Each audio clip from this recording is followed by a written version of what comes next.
Almighty God, we give thanks to you, the creator of the universe, and humbly beseech you to direct and prosper the deliberations of the members of this house here assembled for the advancement of your glory and the trust and welfare of the people of Trinidad and Tobago. Grant that peace and happiness, truth and justice may be established among us for all generations. Amen. Amen. Namaste.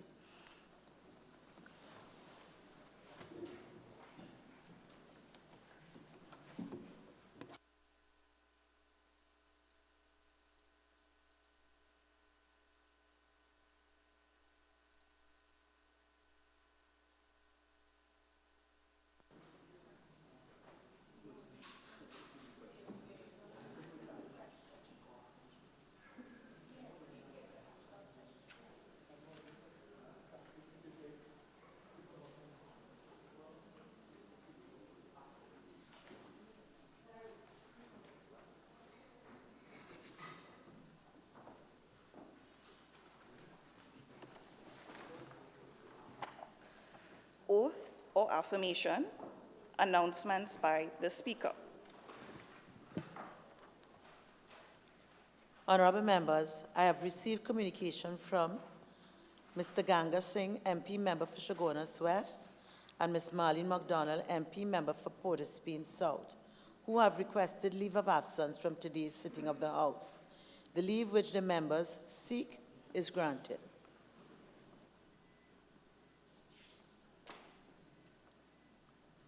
Honourable members, as we advance our efforts in the collective fight against COVID-19, I have today advised the Leader of the House and the Chief Whip that additional measures have been taken by the Parliament in relation to seating arrangements in this chamber to satisfy the policy guidelines from the Ministry of Health. The additional measures have commenced today and will continue until further notice. These measures require a limit on the number of persons in this chamber at any one time, subject, of course, to the need to maintain a quorum during sittings. Adjustments have also been made to our food and beverage service. Therefore, we have provided suitable accommodation for members throughout the parliamentary complex, including the Cabildo complex. These areas include the offices assigned to certain members, the members' dining room, opposition and government caucus rooms, and the meeting rooms on level 2 of the Cabildo complex. All of these spaces are outfitted with screens or computers for members to monitor the proceedings in the chamber in real time. Outside of these spaces, members are free to utilize the various lounge spaces throughout the building and are encouraged to use their personal devices to stream the proceedings. Spaces have also been provided for support staff of the opposition and government, including the staff of the Legislative Drafting Department. In general, we have provided sufficient, safe, clean, comfortable, and socially distant spaces for members and staff to avoid large numbers of persons congregating in this chamber. Honourable members, should a division be called, members will be allowed a maximum of 3 minutes to return to the chamber for the taking of the division. As is customary, even if the clerk has already passed the member in the usual voting sequence, once a member is present in the chamber before the division is announced, he or she will be called upon to vote. I have also advised the Leader of the House and the Chief Whip that, given the current unusual circumstances, the staff support will be of reduced capacity from 5 p.m. This therefore means that we should do all in our power to end the sitting within a reasonable time thereafter. I would strongly suggest by 6 p.m. I therefore thank all members for their cooperation. Madam Speaker, I just seek clarification based on your statement. I know we are in agreement on both sides, 8-6 of numbers, I notice on the government side, without being disrespectful or facetious, there are nine members on their side at this point in time. Speaker, what I explained to my friend who drew this to my attention is that the Minister of Works and Transport is here to answer a question. We are not going against what you told us. He's just here to answer a question. He's not a member of this House. Madam Speaker, I explained that. But Madam Speaker, if you would like Minister Sinanan to wait outside until the question is raised, I will ask him to do that. However, I just explained that to the member for point of pay, so I find it quite disconcerting that he would raise it with you. Thank you very much. Minister, Okay. if you would just wait. All right, just 1 minute. I recognize that Minister Sinanan is not a member of this House, but the determination with respect to numbers really is based on the threat and a proper number capacity. So, Minister Sinanan, you'll grace us with your presence later in the day. Thank you.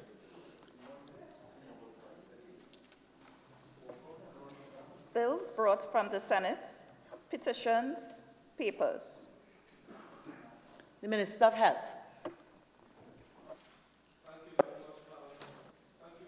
Madam Speaker. Madam Speaker, I have the honor to lay the Tobacco Control Amendment Regulations 2019. The Minister of Finance. Thank you. I have the honor to lay the following papers. The audited financial statements of the Tourism Trinidad Limited for the financial year ended September 30th, 2019. The audited financial statements of the Caribbean New Media Group Limited for the financial year ended December 31st, 2017.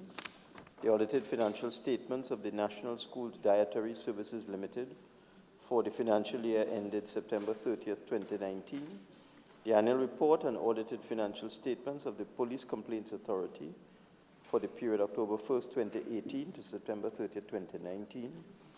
The report of the Central Bank of Trinidad and Tobago with respect to the progress of the proposals to restructure PICO, BAT, and CIB for the quarter ended December 31st, 2019.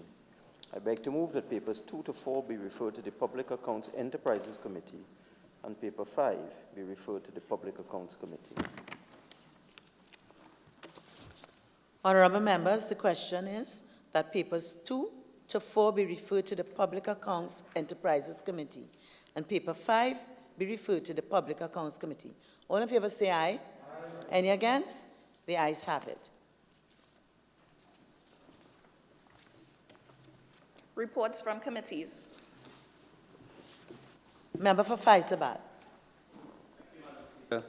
Madam Speaker, I have the honor to present the following reports. 1, the 22nd report of the Public Administration and Appropriations Committee on an examination of the expenditure and internal controls of the Trinidad and Tobago Police Service for the fiscal year 2018-2019. 2, the 23rd report of the Public Administration and Appropriations Committee on an examination into the expenditure and internal controls of the Ministry of Communications for the fiscal year 2018-2019. The member for Tunapuna.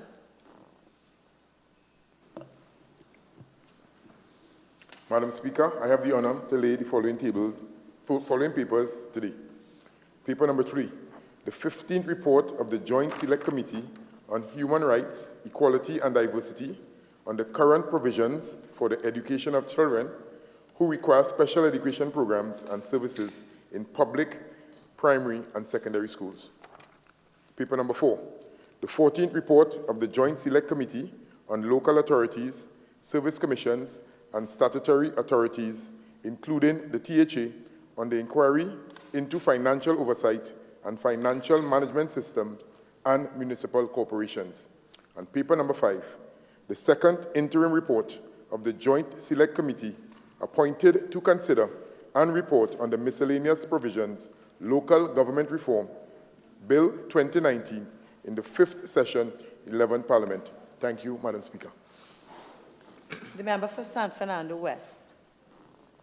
Madam Speaker, I have the honour to present the second interim report of the Joint Select Committee appointed to consider and report on the Cybercrime Bill 2017 in the 5th session, 11th Parliament. Member for Ruka Maloney. Thank you very much, Madam Speaker. Madam Speaker, I have the honour to present paper number 7, the second interim report of the Joint Select Committee appointed to consider and report on the National Statistical Institute of Trinidad and Tobago Bill 2018 in the 5th session, 11th Parliament. Thank you, Madam Speaker. Prime Minister's questions, urgent questions. Member for Faisaban. To the Minister of Health, in view of reports suggesting that the anti-malarial drugs chloroquine and hydrochloroquine may be of value in the treatment of COVID-19 patients, can the Minister indicate whether the Ministry is giving consideration to making this drug available to COVID-19 patients in Trinidad and Tobago? Minister of Health. Thank you very much, Madam Speaker. Madam Speaker, chloroquine and hydroxychloroquine is used to treat malaria, which is a parasite. COVID-19 is a virus, two entirely different beings altogether. The reports that chloroquine and hydrochloroquine may be effective are purely anecdotal in a small number of patients and carries no scientific or peer-reviewed weight. It has been proven in China to be no better than regular supportive symptomatic care. As a matter of fact, Madam Speaker, the rush to get onto the chloroquine, hydrochloroquine bandwagon has led to 3 people in Nigeria taking chloroquine not under medical supervision and actually coming on with chloroquine poisoning. You have also had 2 cases of that in the United States. So the advice is chloroquine or hydrochloroquine are absolutely useless and possibly dangerous in the use of treating COVID-19, and we don't recommend it. Thank you very much. Supplemental, member for Faisaban. For your response, Minister. In light of that response and in light of reports from pharmacists that there is an increased demand for these 2 drugs, what advice perhaps you'd want to give to the pharmacies and the population? Minister of Health. Thank you again, Madam Speaker. The advice I would like to give to anyone engaged in hoarding, whether it's drugs, hand sanitizers, toilet paper, or food, is that when you hoard drugs especially, you leave a gap in the healthcare system so that people who really need chloroquine or hydrochloroquine to treat malaria now don't have it. And what you do is create now much more malaria cases. So I would urge the public to return any chloroquine or hydrochloroquine to your pharmacies. It poses no real benefit to you. And if, as I said in the case of Nigeria, United States, you use it inappropriately, you could end up with chloroquine poisoning. So the advice is don't use it, return it, and COVID-19 patients will be treated as per WHO protocol. That is supportive symptomatic treatment. Thank you very much, Madam Speaker. Member for Couvers South. Madam Speaker, to the Minister of Labour and Enterprise Development, could the Minister state whether the pandemic leave entitlement, which was publicly announced on Sunday last, was officially considered and approved by the Cabinet? Minister of Labour and Small Enterprise Development. Speaker, on behalf of the Minister of Labour and Small Enterprise Development, I'd like to indicate that this matter is before the Finance and General Purposes Committee of the Cabinet. In addition to that, that committee met yesterday and requested some clarification on 2 issues. And now that matter for clarification is going before the NTAC. And when we get the response from NTAC, it will then be placed before the FNGP, and then it will be sent to the Cabinet for final approval. Supplemental, member for Couvers South. Minister, could you inform this House when the announcement was made by the Minister last Sunday was she engaged in any collaboration with the confederations representative of the business community and the trade union federations such as NATUC, FITAN, and JTAM? Member for Rukumaluni. Thank you very much, ma'am.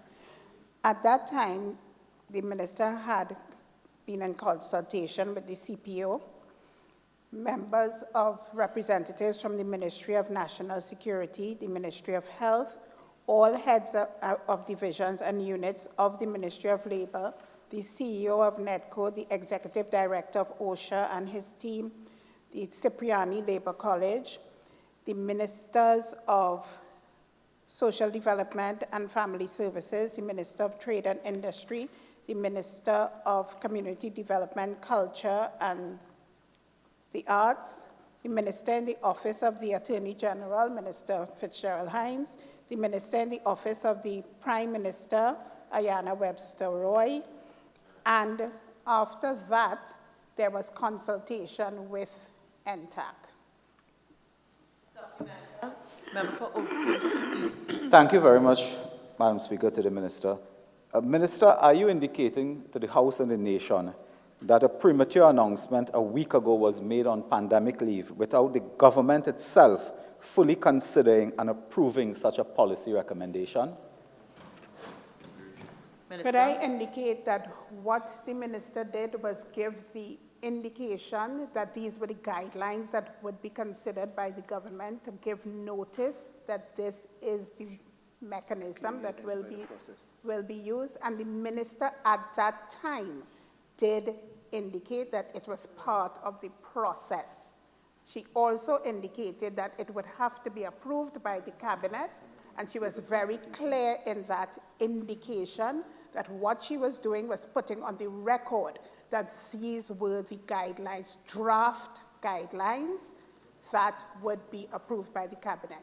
And what she did was outline exactly what this wide-ranging committee had dealt with, and these were the guidelines that were going forward to the cabinet. Member for Couva North. Of Works and Transport, does the minister have any intention of stopping the ferry service between Trinidad and Tobago after a foreigner suspected of COVID-19 was allowed to travel? Minister of Works and Transport.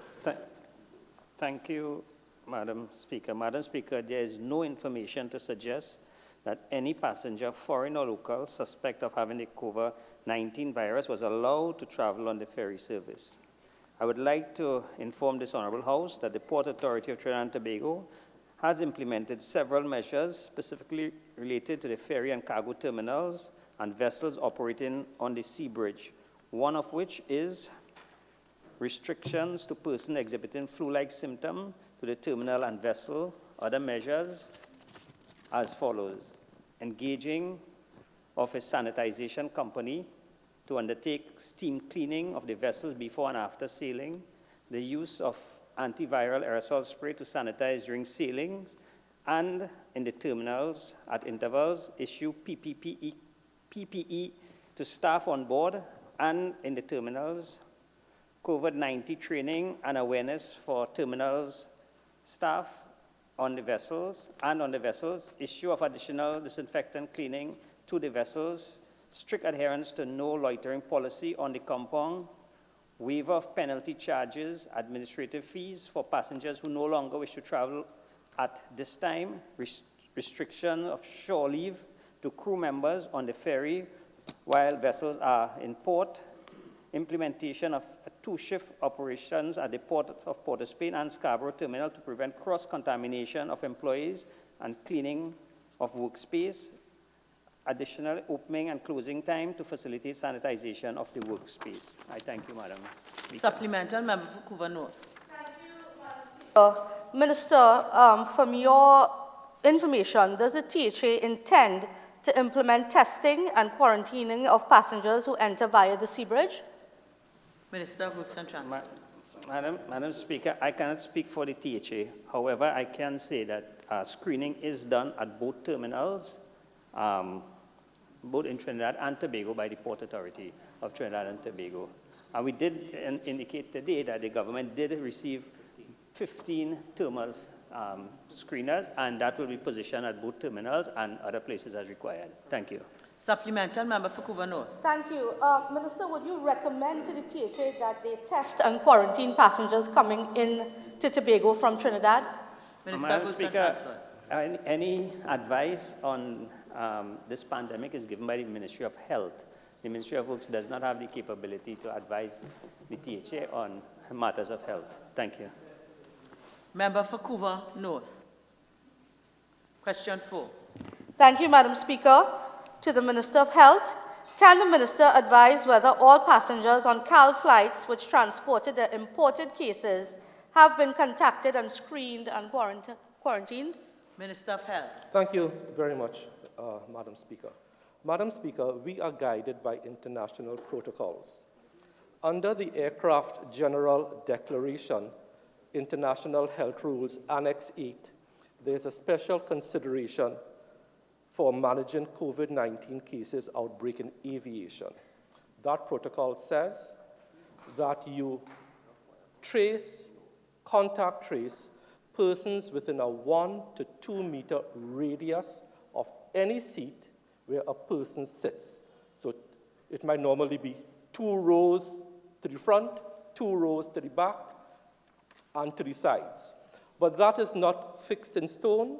It could vary depending on the design of the aircraft, because different aircrafts with different designs will have different seat densities. So that is what is done, and that is not only done on CAL flights, but on all the flights where you may have a suspected case or an imported case. Thank you very much, Madam Speaker. Supplemental, member for Oropouche East. Thank you very much, Minister. Thank you very much for the answer. Minister, in light of your statement on the matter today, that asking citizens not to be tested at private labs, could you indicate whether the ministry has taken any steps to deal with the private labs who are offering tests now, and whether or not that is indeed a threat to the health of the citizens of Trinidad and Tobago? We're not allowed that as a supplemental question. Member for Couva North. Thank you, Madam Speaker. Minister, at this time, can you say how many passengers have been tracked and screened, tested? Minister of Health? It's a useful question, but unfortunately, I wouldn't have those details as to the numbers at the tips of my fingers, but it is something I can get for you. That is not a problem. Thank you very much. Member for Couva North. Thank you, Madam Speaker. To the Minister of National Security, does the government intend to implement a nationwide lockdown with full force of the law in light of the increasing numbers of COVID-19 patients and to prevent further spread? Minister of National Security. Thank you very much, Madam Speaker. The response and how one deals with responsibly all issues related to COVID-19 is a very fluid process. As we've said repeatedly, the government will continue to do what is responsible for Trinidad and Tobago. At this stage, it is not on the front burner that we implement any nationwide lockdown. But we continue to monitor it. We continue to be guided, most importantly, by the medical expert advice of the Chief Medical Officer and his staff from the Ministry of Health. Supplemental, member for Couva North. Thank you, Madam Speaker. Minister, can you give an update with respect to marshalling those citizens who are not following the guidelines and the advisories being sent out by the Ministry of National Security? How are you coping with that at this point in time? Minister of National Security. Thank you very much.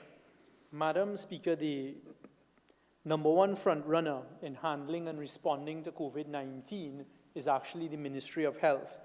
As the Chief Medical Officer told the population this morning in his daily press briefings, he has the power of the Quarantine Act. The Ministry of Health has the full support of the Ministry of National Security. We have already implemented via the Interministerial Committee a list of those persons whom Ministry of Health would like to be monitored for quarantining. And the truth is, at the end of the day, it comes down to the self-discipline of every individual. And this government is not going to be using the law unnecessarily, but we will if we have to. And the police are assisting the Chief Medical Officer and the Ministry of Health in whatever they need, including patrolling outside certain homes. Member for Couva North. Madam Speaker, Minister, in light of the rapid increase in confirmed cases of persons with the COVID-19, do you think that it's very soon that you may rethink the SOE or the lockdown? I will not allow that. That question has been asked and answered in a different form. Member for Urupuchi East.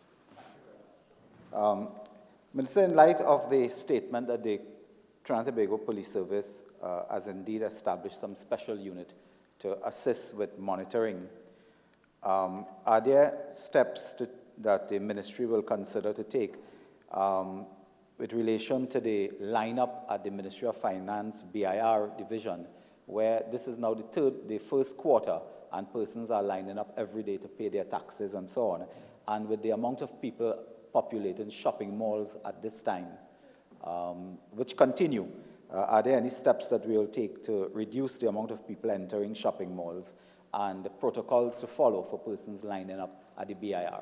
I would not allow that as a supplemental question. Honourable members, question time for urgent questions is now spent. Questions on notice. Questions for oral answer. Leader of the House. Madam Speaker, there are 2 questions for oral answer. However, we are understanding that the member who asked, the member for Faizabad, is withdrawing both questions, if that is, yes. Both questions are being withdrawn, but we were ready to answer them. Madam Speaker, there are 3 questions for written response, and we have the responses for the 3 questions. Thank you. Member for Faizabad, the questions are withdrawn? Yeah. Okay, so questions have been withdrawn 56 and 57. Yes. Personal explanations. Introduction of bills. Number 1, the Miscellaneous Provisions, Heritage and Stabilization Fund, Government Savings Bonds, and Value Added Tax Bill 2020 in the name of the Minister of Finance. The Minister of Finance. Madam Speaker, in moving the motion for the second reading of the bill, I am constrained to address issues relevant to motion number 1, made pursuant. Procedurally, I think if you could just consult, procedurally you have to move for us to go on to the next stage. Okay? Oh, I'm sorry. I have my procedure here. Yeah, thanks. I'm terribly sorry, Madam Speaker. In accordance with Standing Order 64-1B, I beg to move that the next stage of the Miscellaneous Provisions, Heritage and Stabilization Fund, Government Savings Bonds, and Value Added Tax Bill 2020 be taken later in the proceedings. Honourable members, the question is that the next stage of the Miscellaneous Provisions, Heritage and Stabilization Fund, Government Saving Bonds, and Value Added Tax Bill 2020 be taken later in the proceedings. All in favour say aye. Aye. Any against? The ayes have it. Motions relating to the business or sittings of the House and moved by a minister. Leader of the House. Thank you very kindly, Madam Speaker. Madam Speaker, having regard to the second interim report of the Joint Select Committee appointed to consider and report on the Miscellaneous Provisions Local Government Reform Bill 2019, I beg to move that the committee be allowed an extension of 1 month in order to complete its work and submit a final report by April 30th, 2020. All things considered, ma'am. Honourable members, the question is, be it resolved that the Joint Select Committee appointed to consider and report on the Miscellaneous Provisions Local Government Reform Bill 2019 be allowed an extension of 1 month in order to complete its work and submit a final report by April 30th, 2020. All in favour say aye. Aye. Any against? I think the ayes have it. Leader of the House.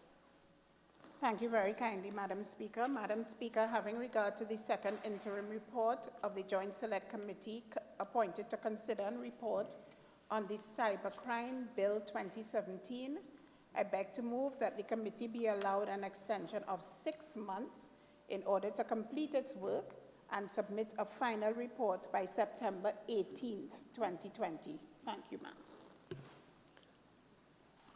Honourable members, the question is, be it resolved that the Joint Select Committee appointed to consider and report on the Cybercrime Bill 2017 be allowed an extension of 6 months in order to complete its work and submit a final report by September 18th, 2020.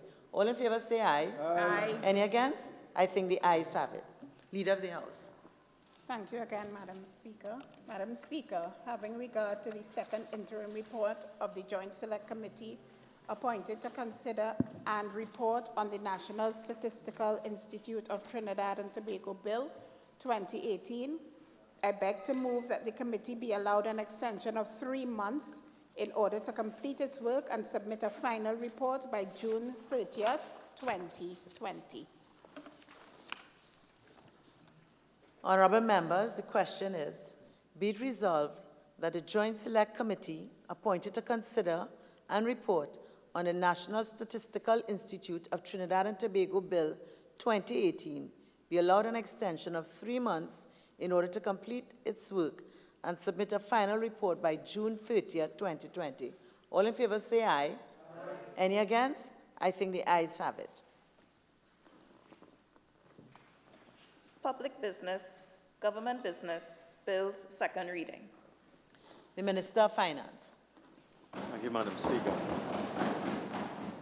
Madam Speaker, in the context of extreme social distancing and the possibility that some among us may have come into contact with persons who have traveled abroad, in moving the motion for the second reading of the bill, I am constrained to address issues relevant to motion number 1, made pursuant to the Development Loans Act, Chapter 7104. These debates are interrelated. Madam Speaker, I would like to get on with the people's business and isolate from this Parliament as soon as possible. I'm therefore seeking leave to debate these matters together. Thank you.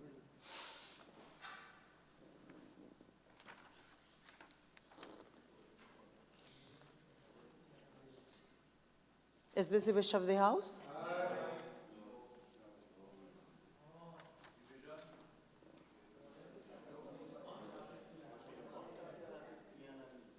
There's no vote on this, and there's no consensus. Minister of Finance. Madam Speaker, once again, members opposite do not take this coronavirus seriously. They think it's an opportunity to politic. It is reprehensible, Madam Speaker. They were. Before you this afternoon, Madam Speaker, is a package consisting of a miscellaneous provisions, Heritage and Stabilization, Government's Bond and Value-Added Tax Bill 2020. Unfortunately, we can't debate the resolution together. Yes.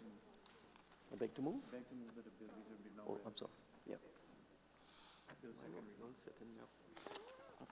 I am terribly sorry, Madam Speaker.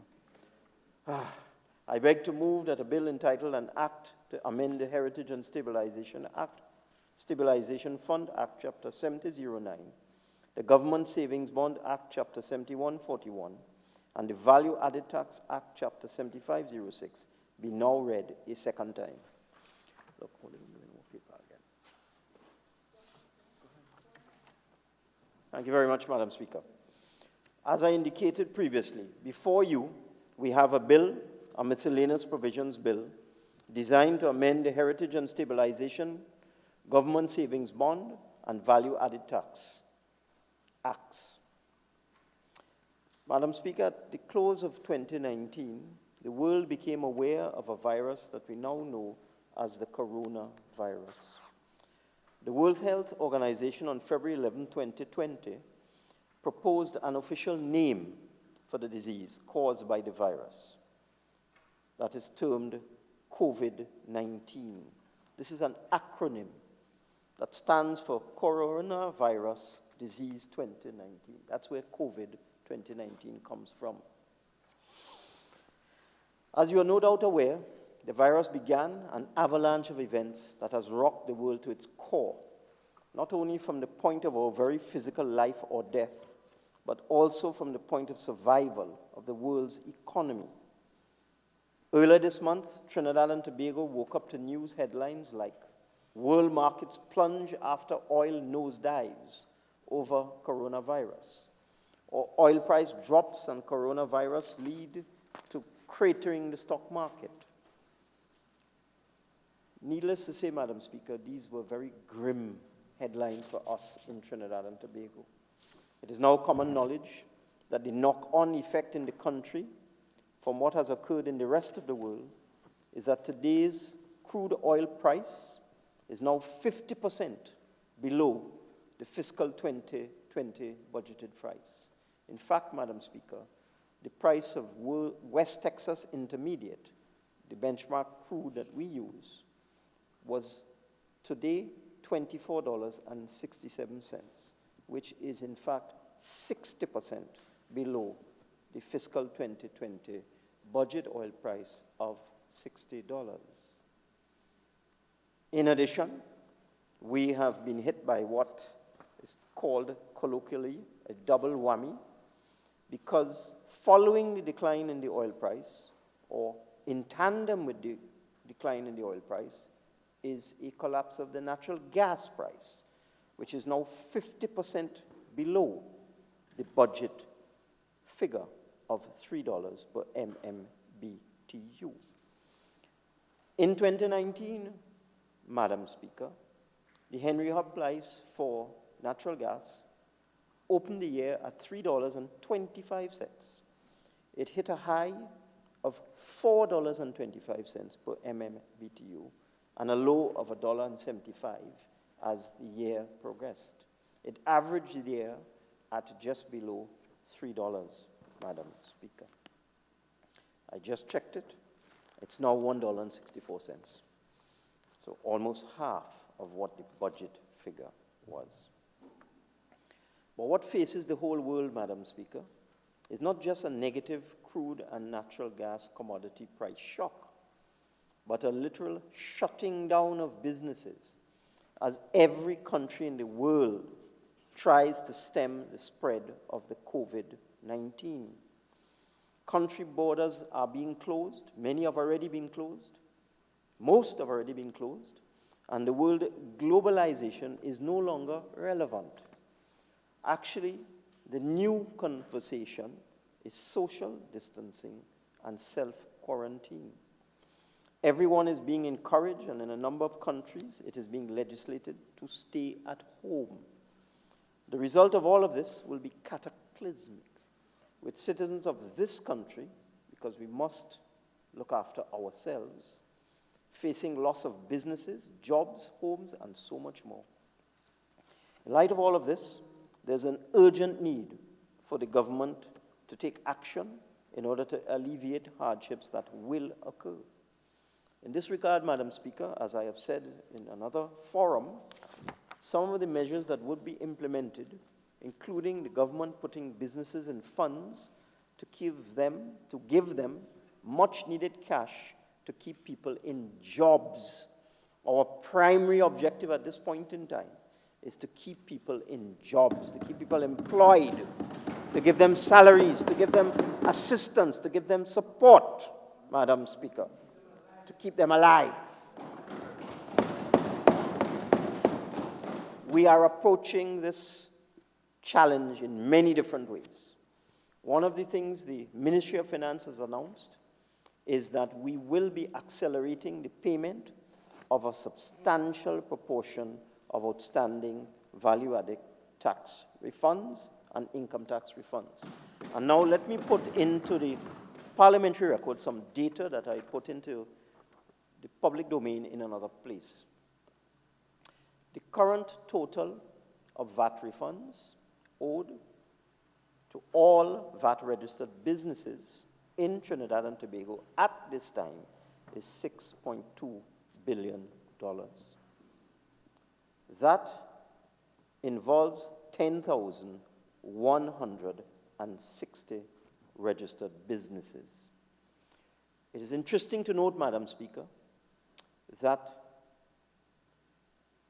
10,088 of that 10,160 businesses are owed less than $10 million in VAT refunds. It's interesting to note. So only 72 businesses out of 10,160 are owed more than $10. $10 million, sorry, $10 million. Let me repeat that. Only 72 companies out of 10,160 VAT-registered companies are owed more than $10 million in VAT refunds. And I'm sure you'll be surprised to learn, Madam Speaker, that those 72 companies, which don't even make up 1% of the total companies that are registered and owed VAT refunds, are owed $5 billion. Quite a shocking statistic. So out of the $6.2 billion, $5 billion is owed to companies that are large companies that are owed VAT in excess of $10 million. And this is why we made a decision that our first effort must be to help small and medium enterprises. Because small and medium enterprises, Madam Speaker, can least help themselves in a time of crisis. Small and medium enterprises do not have the cash flow. They do not have the retained earnings, the savings that large enterprises have. And therefore, we took a decision that we would start with all companies that are owed VAT refunds of $250,000 or less. And I'm sure you'll be surprised to learn, Madam Speaker, that out of the 10,160 companies that are owed VAT refunds, 9,364, or 92%, are owed less than $250,000. I'm sure you'll be surprised to learn that, Madam Speaker. So the government has taken a decision that by the end of next week, we will pay all refunds to all VAT-registered businesses, all 9,364 of them that are owed $250,000 or less. And that is going to cost the government $277 million. Let me repeat the figures. By the end of next week, it is our intention, and the Ministry of Finance officials have already mobilized to do this, to pay out $277 million in VAT refunds, which will take care of 92% of the companies that are owed VAT refunds. It is also our intention to pay out income tax refunds to individuals who are mainly self-employed individuals. And we're starting with paying refunds of less than $20,000 by the end of next week to 9,397 individuals. And that will cost the government $110 million. Those 9,397 individuals who are owed income tax returns make up 75% of the persons who are owed income tax refunds. So let me repeat. 75% of the persons who are owed income tax refunds are owed less than $20,000. And to pay them off will cost us $110 million, and we intend to do that by the end of next week. So that will cost us $387 million. Between the VAT, $277 million for VAT refunds for businesses owed $250,000 or less, $250,000 or less, that's $277 million, and $110 million for income tax returns to persons who are owed $20,000 or less. In one instance, we deal with 92% of VAT refunds. In another instance, we deal with 75% of income tax refunds for individuals. And as more cash becomes available, and this is the point of this whole debate, Madam Speaker, because we need to put these businesses in funds, we need to give them cash. Under normal circumstances, our cash flow would not allow us to pay out these sums, but we have made a decision because these people employ people, and the objective is to keep people in jobs. That is what we're about today. Let me also say, Madam Speaker, let me now continue with my examination of the bill. We are also going to be paying overdue payables to trade creditors. So HTC contractors, contractors involved in various government building construction of various types, contractors who would have worked for UDCOT, worked for NIDCO, across the entire state sector, whether it is infrastructure construction or building construction. We also intend to accelerate the payment of overdue payables to contractors, whether small, medium, or large. We also intend to accelerate the payment of bills to persons who provide services to the government, whether in terms of janitorial services, whether in terms of security services, whether in terms of basic supplies to the government and government entities, the whole gamut of supplies to the government. We intend to accelerate the payment of overdue payables to suppliers of goods and services to the government. Again, recognizing that not everybody is a manufacturer, not everybody is a retailer. Quite a large number of businesses in this country are service providers, that we need to spread the funding, the emergency funding across the entire economy. So we also intend to deal with overdue payables and for essential things like pharmaceuticals, very important at this point in time, medical supplies, and so on. We estimate that the cost of dealing with VAT refunds and the cost of dealing with overdue payables and the other social support measures that we have announced over the last couple of weeks would be in the vicinity of $2 billion. And let me explain how this is built up. On Monday, the government would have announced a salary relief grant program for persons who have been temporarily displaced as a result of the closure of certain businesses, as a result of health and safety precautions.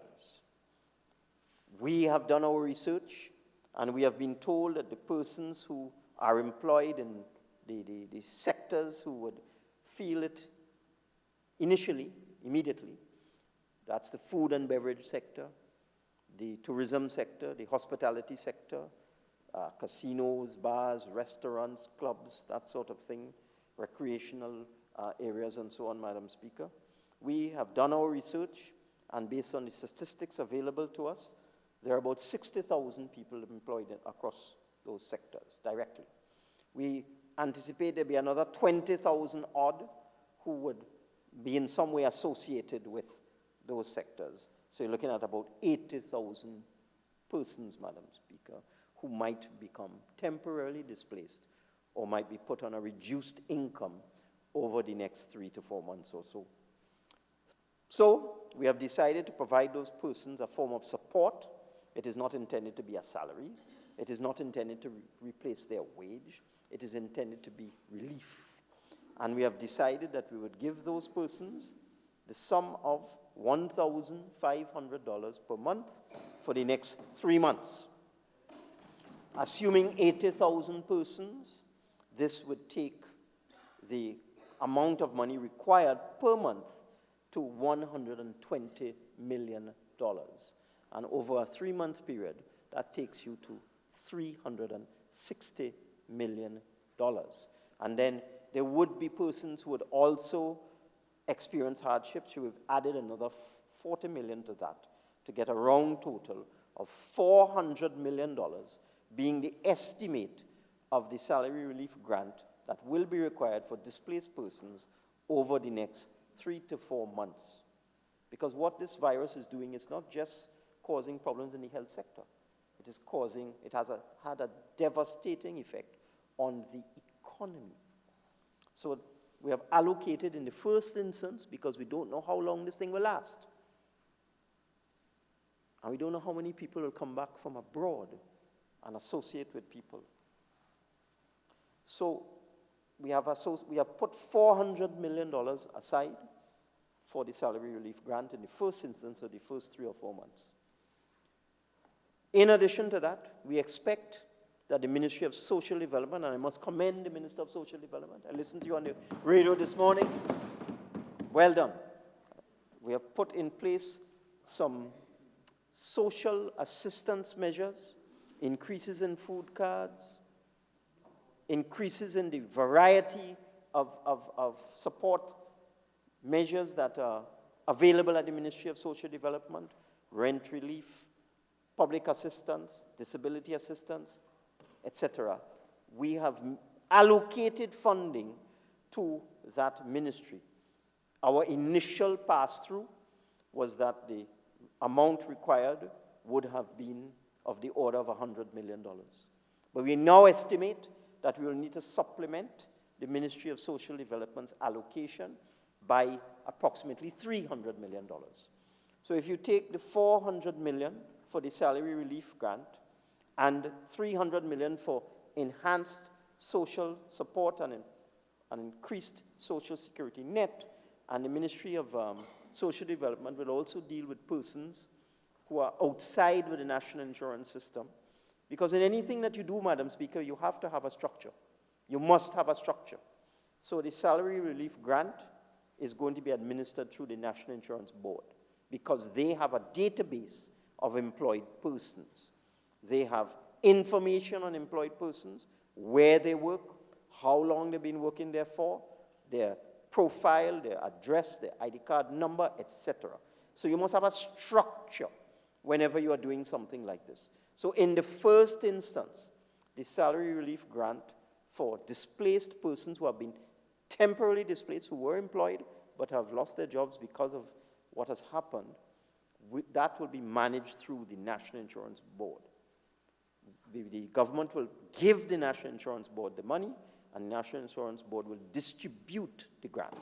But as I indicated on Monday, it would take us about a week to establish the criteria, the procedures, and the guidelines in terms of advising persons as to how they should apply for the salary relief grant, where they should apply, what method they should use, and who would be eligible in the first instance to receive the grant. So we are quite confident that by Monday of next week, which is 7 days from this Monday, this is the timeline that we gave, those guidelines would be published so people understand who is eligible for this grant in the first instance. We know, of course, there are persons outside of the national insurance system for one reason or another. Some of them are not registered. Some of them, their employers have not been paying their contributions, for whatever reason. They're self-employed, they're outside of the national insurance system. So that is why we have added an additional $200 million to the allocation to the Ministry of Social Development to cater for those persons who are outside of the national insurance system. And as the Minister of Social Development said this morning, those persons who are not within the NIB system would be able to access support through the Ministry of Social Development, and guidelines will come out from the Ministry of Social Development with respect to that category of persons in due course. I expect sometime during next week. So that when you take the $400 million for the salary relief grant to be administered to persons within the NIB database, the $300 million for the Ministry of Social Development to deal with enhanced public assistance, food card, etc., you get $700 million. But the problem is, Madam Speaker, we don't know how long this virus will last. Right now, we're looking at a 3-month horizon, but it could be 6 months. You hear all sorts of things from the world agencies. Some say 6 months, some say 18 months, some don't know. So that because it is indeterminate, and because it will take time for people to get back on their feet after this crisis has been averted, we believe that the appropriate amount for social security and support measures would be of the order of $1 billion in the first instance. And that $1 billion is being set aside just to provide support to those most in need during this period of crisis. Another $1 billion we have estimated will be required to deal with some of the arrears of money owed to contractors and suppliers to the government. So that is $2 billion, Madam Speaker. I've just announced that we are paying out in cash income tax refunds and value-added tax refunds, which will cost us in the region of about $400 million if you round it off. So you're looking at about $2.4 billion, and there are all sorts of unintended consequences. So what we're looking at in the first instance, if you round it off, is somewhere in the vicinity of $2.5 billion. But again, this is a moving target, Madam Speaker. So let me just repeat. For the social support measures, we are allocating $1 billion in the first instance. For paying off overdue trade payables, we are allocating $1 billion in the first instance. And for the VAT refunds and the income tax refunds, we are allocating $400 million in the first instance. So I've rounded that all off to $2.5 billion. To that, these are unbudgeted sums, Madam Speaker. None of this was ever contemplated in October 2019 when the budget was read. And to all of that, you must add the revenue loss. The revenue loss is going to be substantial. And it is very difficult to determine what the revenue loss will be. Because whereas you can do an approximate calculation of the loss of revenue from the oil and gas companies in terms of the loss of revenue from royalties, because royalties is a function of price and volume. We have a fixed royalty of 12.5% across the board on all hydrocarbons in Trinidad and Tobago, oil and gas. So you know, based on the production figures in volumes of gas and oil and the price, you can estimate what your royalty revenue will be and what the loss will be. I can tell you right away, the loss of royalty is over 50%, because we budgeted at $60 and the price of oil would be in the vicinity now of $25. In addition, Madam Speaker, supplemental petroleum tax is only paid when the price of oil is over $50. And it's interesting that for the first 4 months of the fiscal year, from October 2019 to January 2020, the average price fetched for local crude was $62. So for the first 4 months of this year, we were on target in terms of our budget figures. We had budgeted $60, and we got an average price of $62. And for those who don't know, our crude, our heritage crude, formerly Petrotrin crude, fetches a price that is $4 to $5 above the WTI price. And people need to know this because we have local experts who said that nobody wanted to buy our crude. But in fact, it is more valuable than West Texas Intermediate. And there's a reason for that. It's not rocket science. The refineries in this part of the world are configured to process heavy crude. And therefore, it's difficult for them to process light crude. And that is why our crude, which is a mixture of light and heavy, is more valuable than West Texas Intermediate. So for the first 4 months of the year, we were able to achieve an average oil price of $62. So we are okay. The gas price suffered a dramatic fall. As I said, It reached a high of $4.25 per MMBTU in 2019, but began to fall off rapidly in the last 3 months of the year. When we budgeted, it was in the vicinity of $3. It very rapidly went down to $2 and then dropped below $2. And it has remained at less than $2 now for the last 2 months. So that because Trinidad and Tobago is more of a gas economy than an oil economy, about 2/3 of our petroleum revenues come from natural gas and 1/3 from oil production. A decline in the price of natural gas has a profound negative effect on the national economy. So when you take the decline of the price of natural gas from the budgeted $3 to the current $160 or $170, as the case may be, and the decline in the price of crude from 60 to 25, this has a profound effect on petroleum revenues and the national budget. And many companies in this country depend on the petroleum sector. So the services sector is impacted by a decline in oil price or gas price because the companies reduce their expenditure as soon as the commodity prices go down. Petrochemical prices are also linked to oil and gas prices. So when oil and gas prices go down, the demand for petrochemicals go down, and the price of methanol, urea, and ammonia go down. So that we've also had significant declines in the price of petrochemicals. And we get our revenue from different areas, but we get it primarily from oil and gas companies, petrochemical companies, other businesses, your normal businesses in retail, construction, services, as the case may be. That's where we get our revenue from. So when the oil sector is down, the energy sector is down, the rest of the economy suffers a blow as well. Oil price fell as low as $19 about a week ago.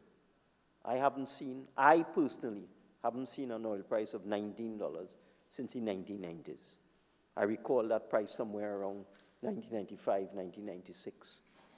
It hasn't dropped below 20 since the 1990s. So that to see oil hit $19 was quite a shock. And when that happened, persons were not sure what was going to happen. There was a view it would continue to free fall. It has bottomed out, and it is bouncing now in the $22 to $26 range for the last couple of days, but no one knows where it's going to go. And all of the advisory agencies, such as the World Bank, the IMF, etc., who do projections on oil prices, they were projecting at the beginning of the year that oil would average $62. They're now revising their projections down to $30, $25, some of them. We don't know. We don't know what's going to go on with this economy because China was one of the largest consumers of hydrocarbons, of oil and natural gas. So China's problem has affected the entire world. And now, yesterday I saw India has locked down.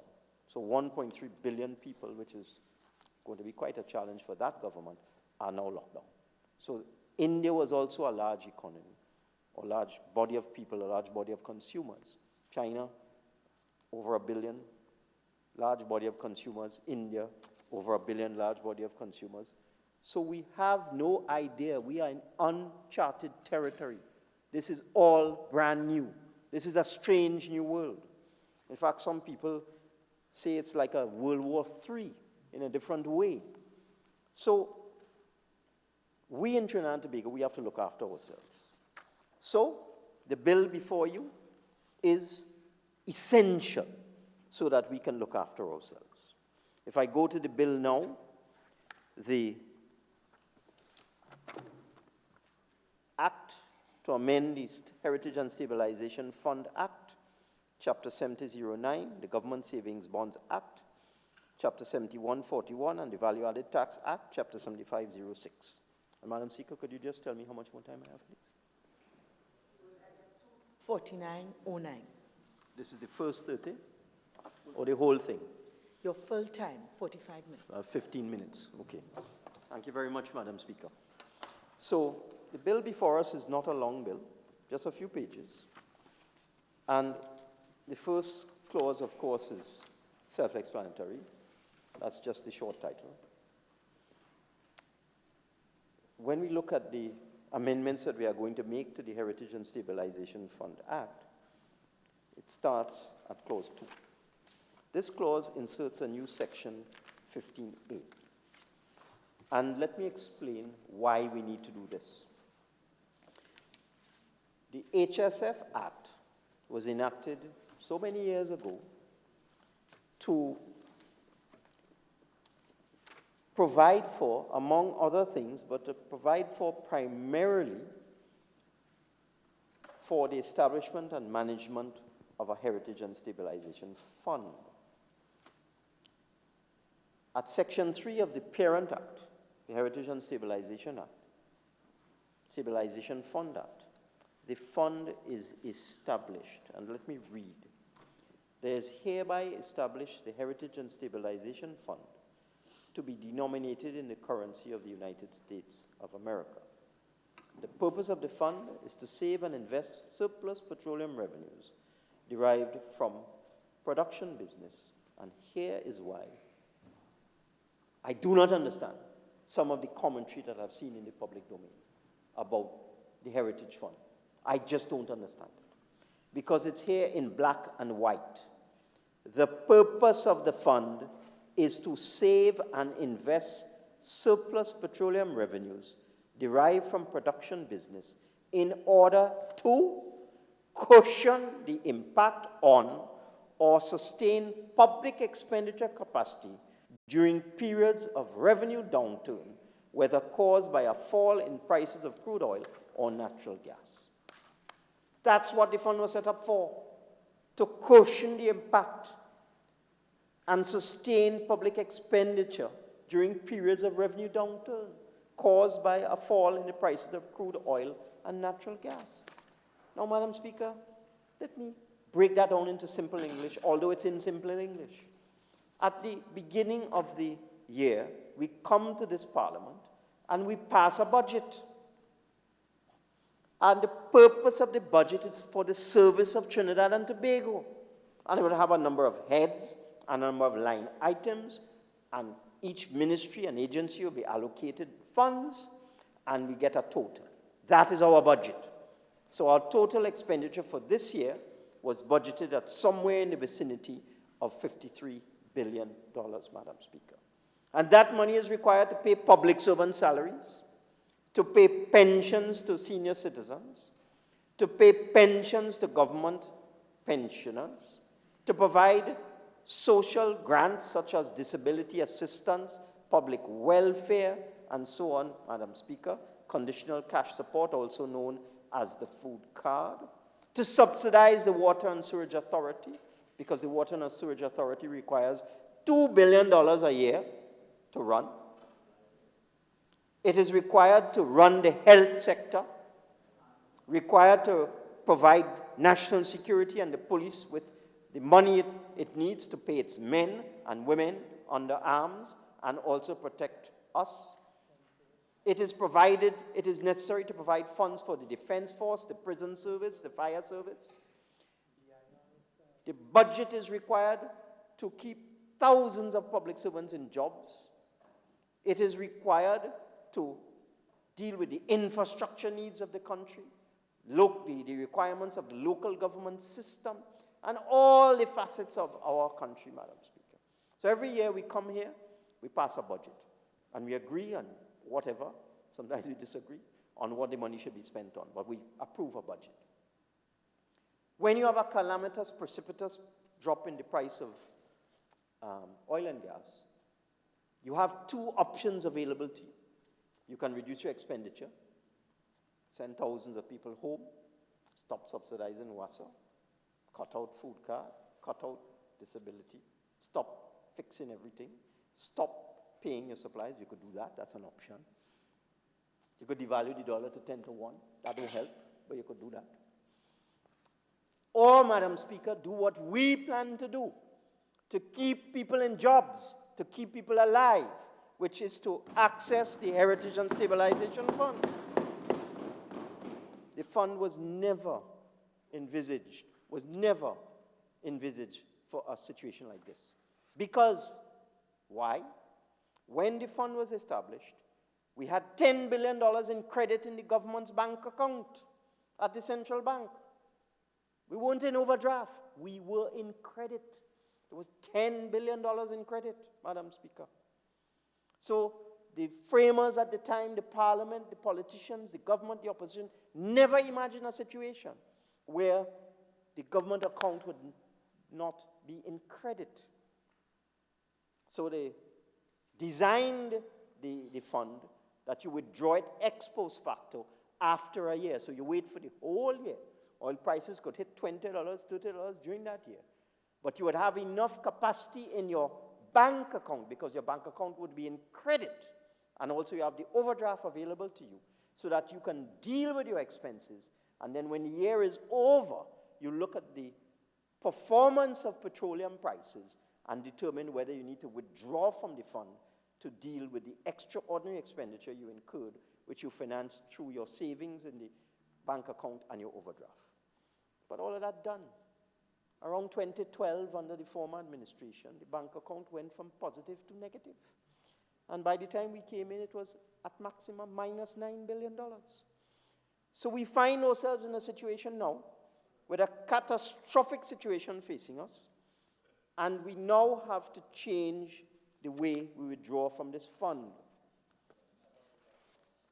We are changing the way, Madam Speaker. We propose that once one of three events occurs, and if you go to the bill, you will see how it is defined.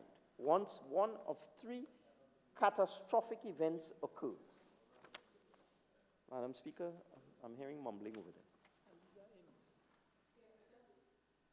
Just want to remind members that, with the few of us in here, there's a great capacity for song to carry. So would members please comply with Standing Order 53. Thank you very much, Madam Speaker. We are changing the fund to deal with the present situation. No longer, we can't wait a year. The amount of people that will die during that year that we wait. We can't wait until next year to withdraw from this fund. And anybody who says different is not a serious person. They are a joker if they say different. So we are changing it so that withdrawals may be made from the fund under three emergency situations. One, a disaster area is declared under the Disaster Measures Act. Two, a dangerous infectious disease is declared under the Public Health Ordinance. Or three, there is or likely to be a precipitous decline in budgeted revenues which are based on the production or price of crude oil or natural gas. We have already met two of these conditions. We have a precipitous drop in the price of crude oil and natural gas by 50%, and we have a global pandemic. So in these circumstances, we feel any government, if faced with this in the future and now, must have access to our savings account, because the HSF is really just a savings account. It's for a rainy day, and we are in a thunderstorm right now. In fact, we're in a hurricane. We're in a hurricane, a deluge, a tsunami that will drown us unless we deal with this, Madam Speaker. So our intention is to change the method for withdrawals so that if any one of these three things occur, a withdrawal can be made up to a maximum of $1.5 billion US. And for transparency, we are putting in a section that when the emergency powers are triggered, the minister shall cause a report to be laid in the House of Representatives within 60 days of that withdrawal. The rest of this bill, Madam Speaker, is really some tidying up provisions. We are in a very litigious society, very litigious, very, very litigious. So when we announced the intention of the government in the budget to issue interest-bearing bonds for persons who had arrears of VAT and we didn't have the cash flow to pay for them, there were all sorts of people coming forward and saying, I don't want that. That's not right. I want my cash. Knowing fully well that the government did not have $6 billion available to it. But we recognize these people need to get their refunds. So we announced that we would issue bonds. And what we've done, Madam Speaker, here in the next provisions is tidy up some current legislation. We were going to use the Savings Bond Act. We, in fact, increased the limit in the Savings Bond Act to $3 billion to cater for $3 billion in bonds for VAT arrears. But we have decided the best thing to do and the cleanest thing to do to plug any loophole and to avoid any challenge from any mischief maker is to amend the VAT Act so that Section 4, Clause 4 of the bill inserts a new section in the VAT Act, a new Section 47A, which says for the purpose of meeting any liability to refund any tax, and this will be value-added tax, the minister is authorized to sign agreements, make payments in any form, including issuing bonds. Bonds issued under the subsection may be interest or non-interest bearing, transferable or non-transferable, and shall not exceed in the aggregate the sum of $6 billion, or such other sum as may be passed by resolution by both houses of Parliament, Madam Speaker. The payment of the money associated with the bonds shall be a charge on the consolidated fund. We are registering the bonds with the Securities Act. We're plugging every possible loophole that some mischief maker may want to use to undermine this rescue mission that this government is all about to save the lives of the people of this country.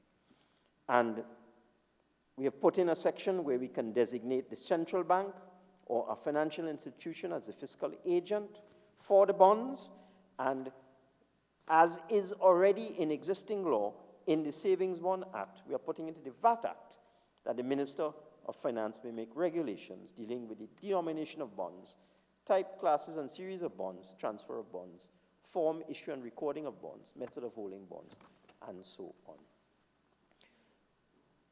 Before this crisis, Madam Speaker, we had worked out that if we issue tax-free bonds at an interest rate of 3% over a period of 3 years, the banks would be able to convert those bonds at 100 cents on the dollar. And the banks have told us that. In fact, the banks are eagerly waiting to receive these bonds that they will cash in for businesses who need cash right away. And it is our intention to raise $3 billion in these VAT bonds. That will be in addition to the $277 million in cash that we are paying in to the businesses 250,000 and below. As I said, persons can keep the bonds or they can cash them in if they need cash. And the banks are standing by to pay 100 cents on the dollar. There has been some adjustment in the repo rate. It has gone down significantly from 5% to 3.5%. Prime has dropped to 7.5%. So we may, as we fine-tune going into next week, have further discussions with the banks to see whether they would still convert at a rate a little below 3.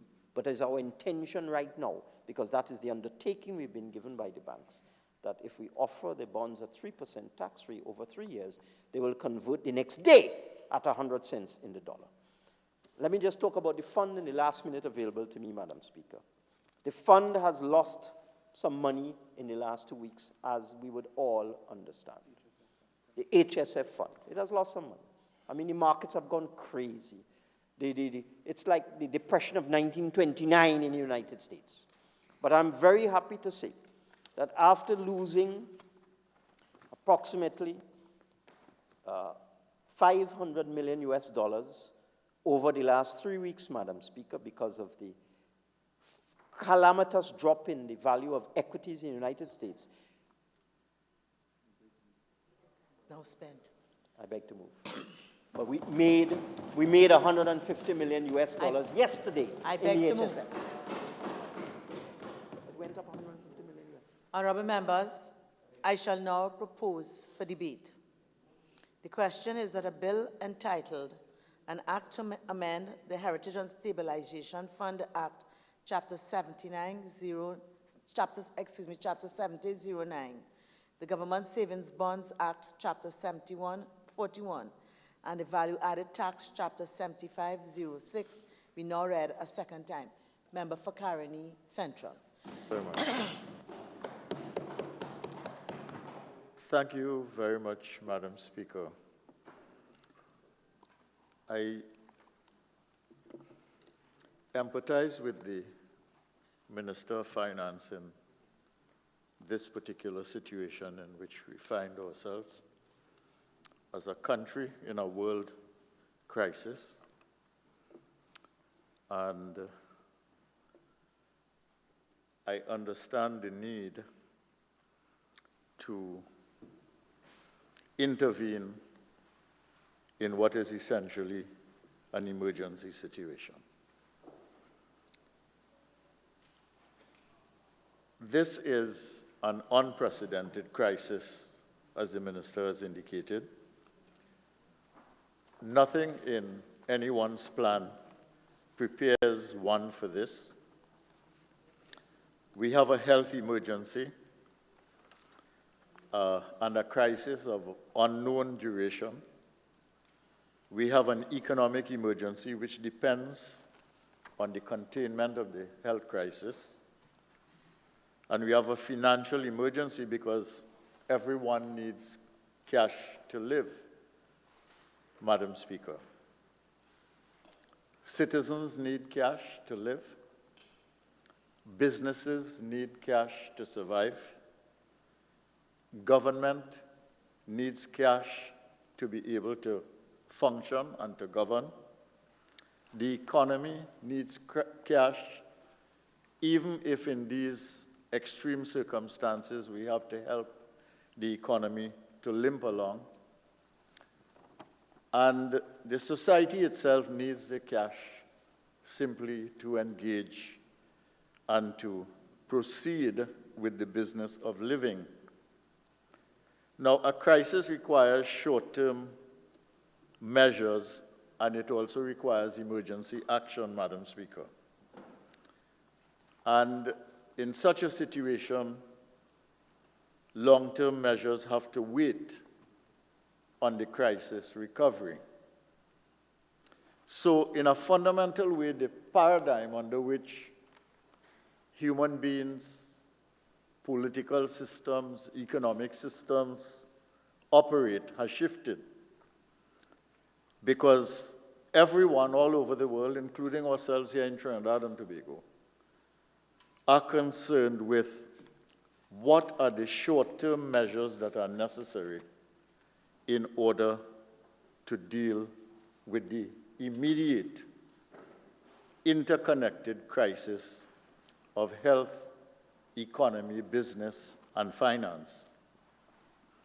Now, I think all of us know by now that the only solution is indeed the containment of the COVID-19 virus, the reduction of the cases, and a medical cure or a vaccine in the longer term.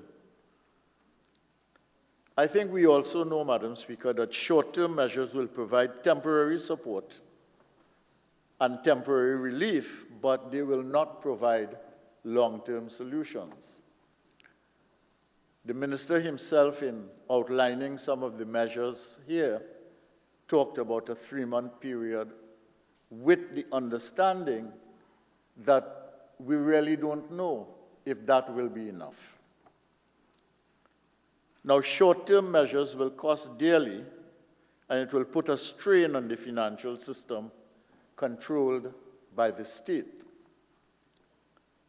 But I think we need to remember, and this is important for all of us, citizens, government, opposition, parliamentarians, everybody, business, the funds in the custodianship of the state really belong to the people. Now, the government has taken an approach in this particular crisis, which is not unreasonable, which is that we all have to share the burden. And by sharing the burden, it will keep us going for a little while. But sharing the burden alone will not progress us to a better position. unless we can help the private sector to survive economic activity, unless we can help the private sector to survive, economic activity will collapse. And if economic activity collapses, the quality of life will deteriorate for every worker, for every citizen. Now, the minister outlined a number of measures which he announced previously that are in many ways positive measures, positive interventions. But I want to ask the minister on behalf of the government, that is to say, asking him to, as he speaks in this bill, on behalf of the government, has the government considered, or are they considering in this horrible time how to prepare for a stronger future, even though we take these emergency actions now? The situation of water and food security, for instance. Food security on two counts: farmers on the one hand and homes and households on the other. Is the government considering, for instance, that a lot of things are going to be changing because of this social distancing and now physical distancing? So we already have an acceleration of e-banking. Many units are being closed. E-business and e-commerce, e-education transformation, and to strengthen the work from home system. What I'm saying is that I understand the crisis. I empathize with the minister. We on this side support the approach by the government to look after a population that is going to be in distress. But we also want the government to think, as we in the opposition are thinking, about what do you do when we manage to survive. And in a transformed world, because it will be transformed, we have to continue to progress.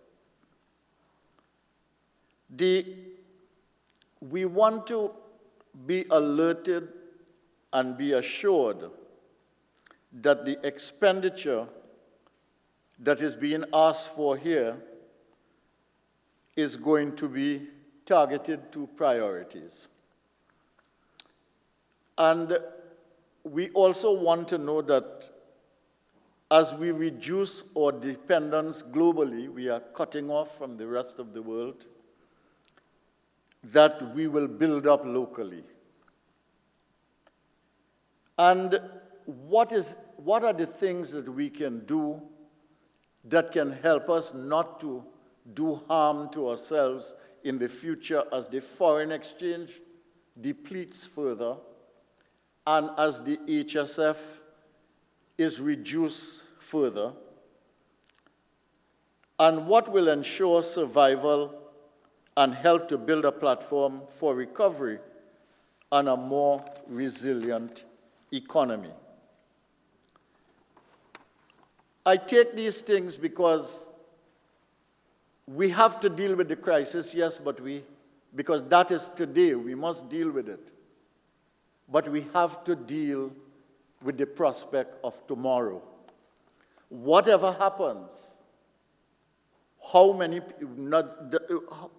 regardless of how many people live, how many people get ill, people will die. We know that as a factor. Hopefully not in Trinidad and Tobago, as they are dying elsewhere in the world. We still have to prepare for tomorrow.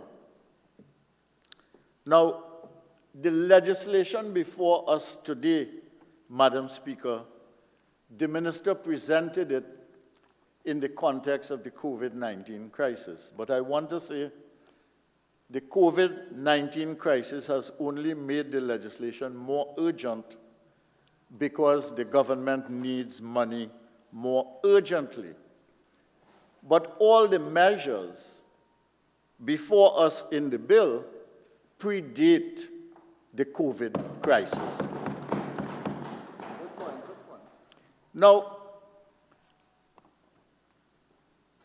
the amendment to the Heritage and Stabilization Fund, for instance, I suspect that the minister could have drawn down on the fund without the legislation. Perhaps he will tell me that he couldn't. But I think what the legislation does is to create a position that the government will be able to, or the Minister of Finance in this case, will be able to draw down and come back to the Parliament within 60 days and tell us what he has done.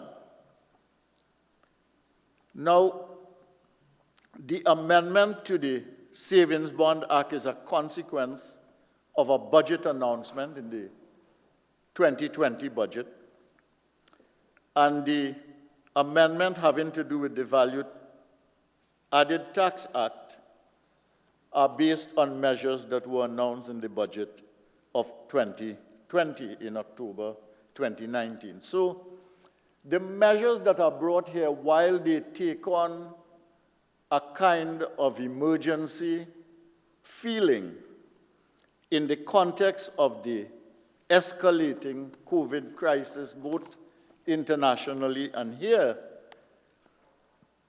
were not things that were contemplated post-COVID.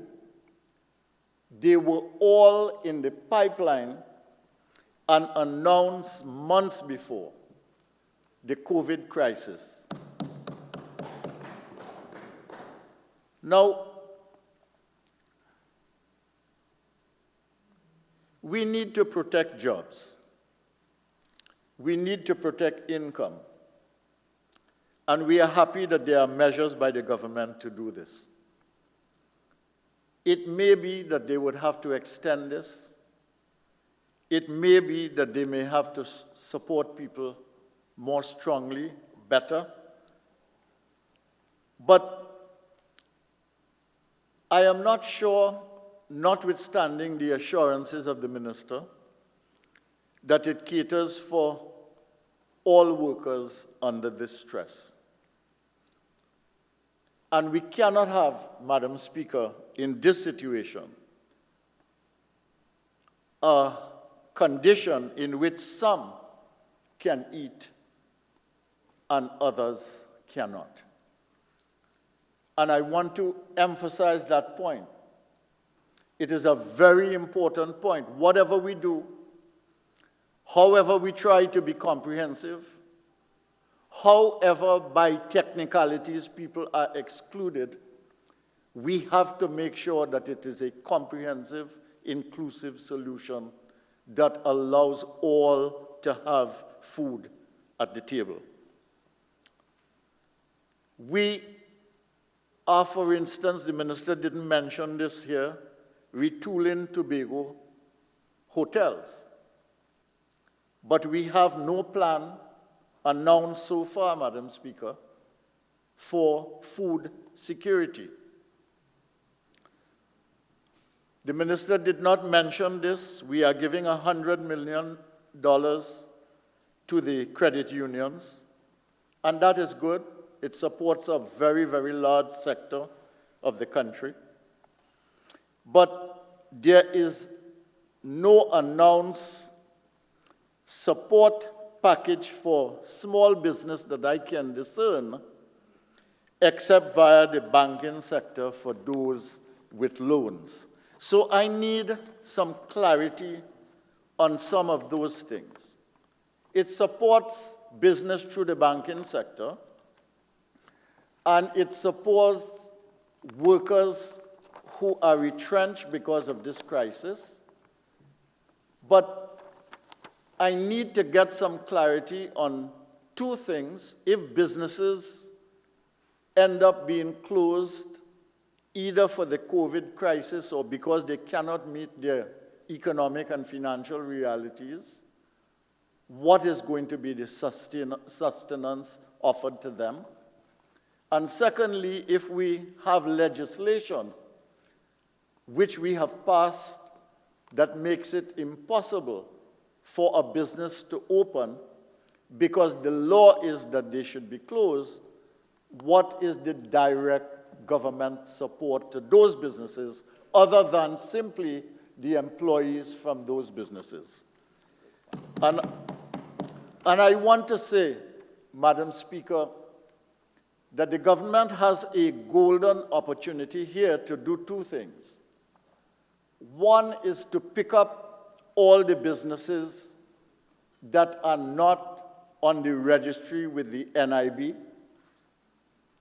and if they take a no penalty approach and simply use the opportunity to expand the list with the NIB, I think that that would be valuable in the long term. So we get all of these businesses who are unregistered, unconnected, to be registered.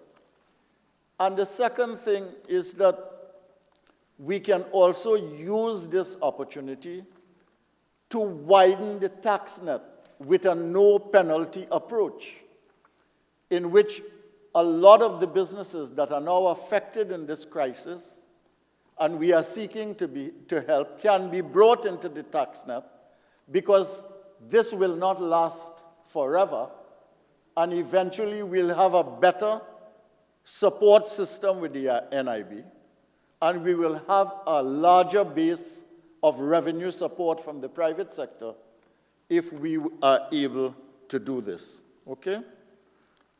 So, we support the bill. I want to say this. Because citizens need relief and support, because businesses need relief and support, because COVID-19 has created a health emergency, an economic emergency, and a financial emergency, and everybody looks to the government for a solution, because that's why governments exist. So, in this crisis situation and on this bill, we will support the government to find solutions. We will not stand in the way of solutions, Madam Speaker. Every day we in the opposition try to put forward solutions in this country,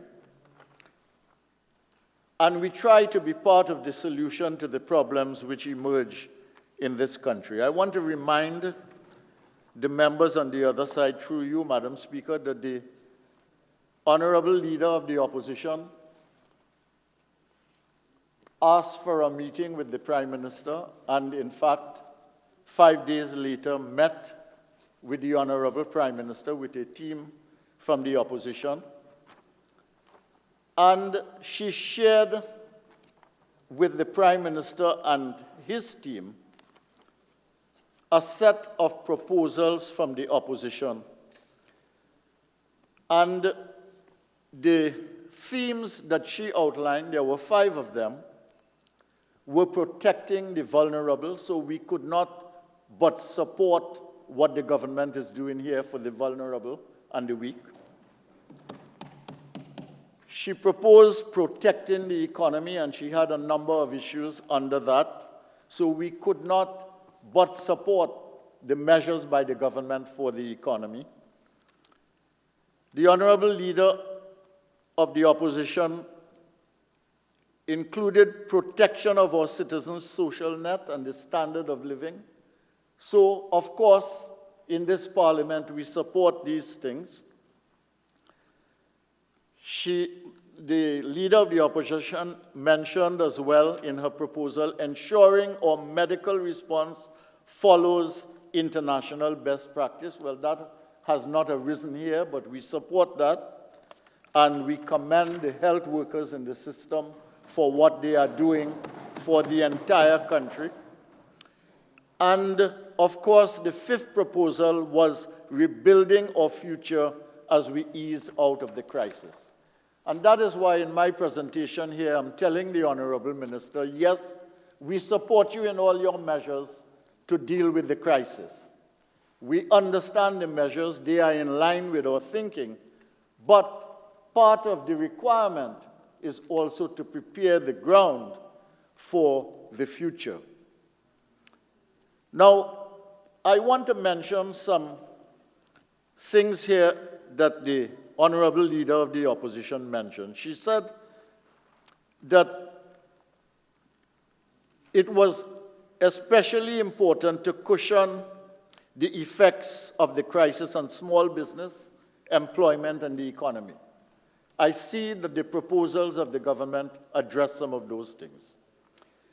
Government should consider making grants available to small business in addition to those which already exist as a way of ensuring cash to keep them running and workers paid. Now, I have seen no similar proposal from the government. I don't know if they have a proposal of that kind or they have a position on this matter. They have used the route of the NIB, they have used the route of the banking sector, both of which I understand, appreciate, and see the wisdom of. But I think this is a proposal that needs to be taken into account, because when you look at the newspapers even today, you see statements by the existing business sector speaking about the fact that not enough is being done for small and medium businesses. You sense from the manufacturing sector worry about how long this would last and what the ultimate effect is going to be. The big businesses, of course, are worried too, but they are better able to take care of themselves. The real worry there are the workers. And the businesses with 20 workers or so, and the businesses that have been asked to close by law, those businesses have to eat too. And the workers from those businesses and establishments, whether they are registered with the BIR or whether they are registered with the NIB, they must be taken into account as well. The Honourable Leader of the Opposition also mentioned as well that government may want to consider a tax holiday on business levy and green fund contributions, given that the profits of many businesses will be impacted. It's not just the profits, Madam Speaker, it's the whole business itself. This is the survival of the business themselves.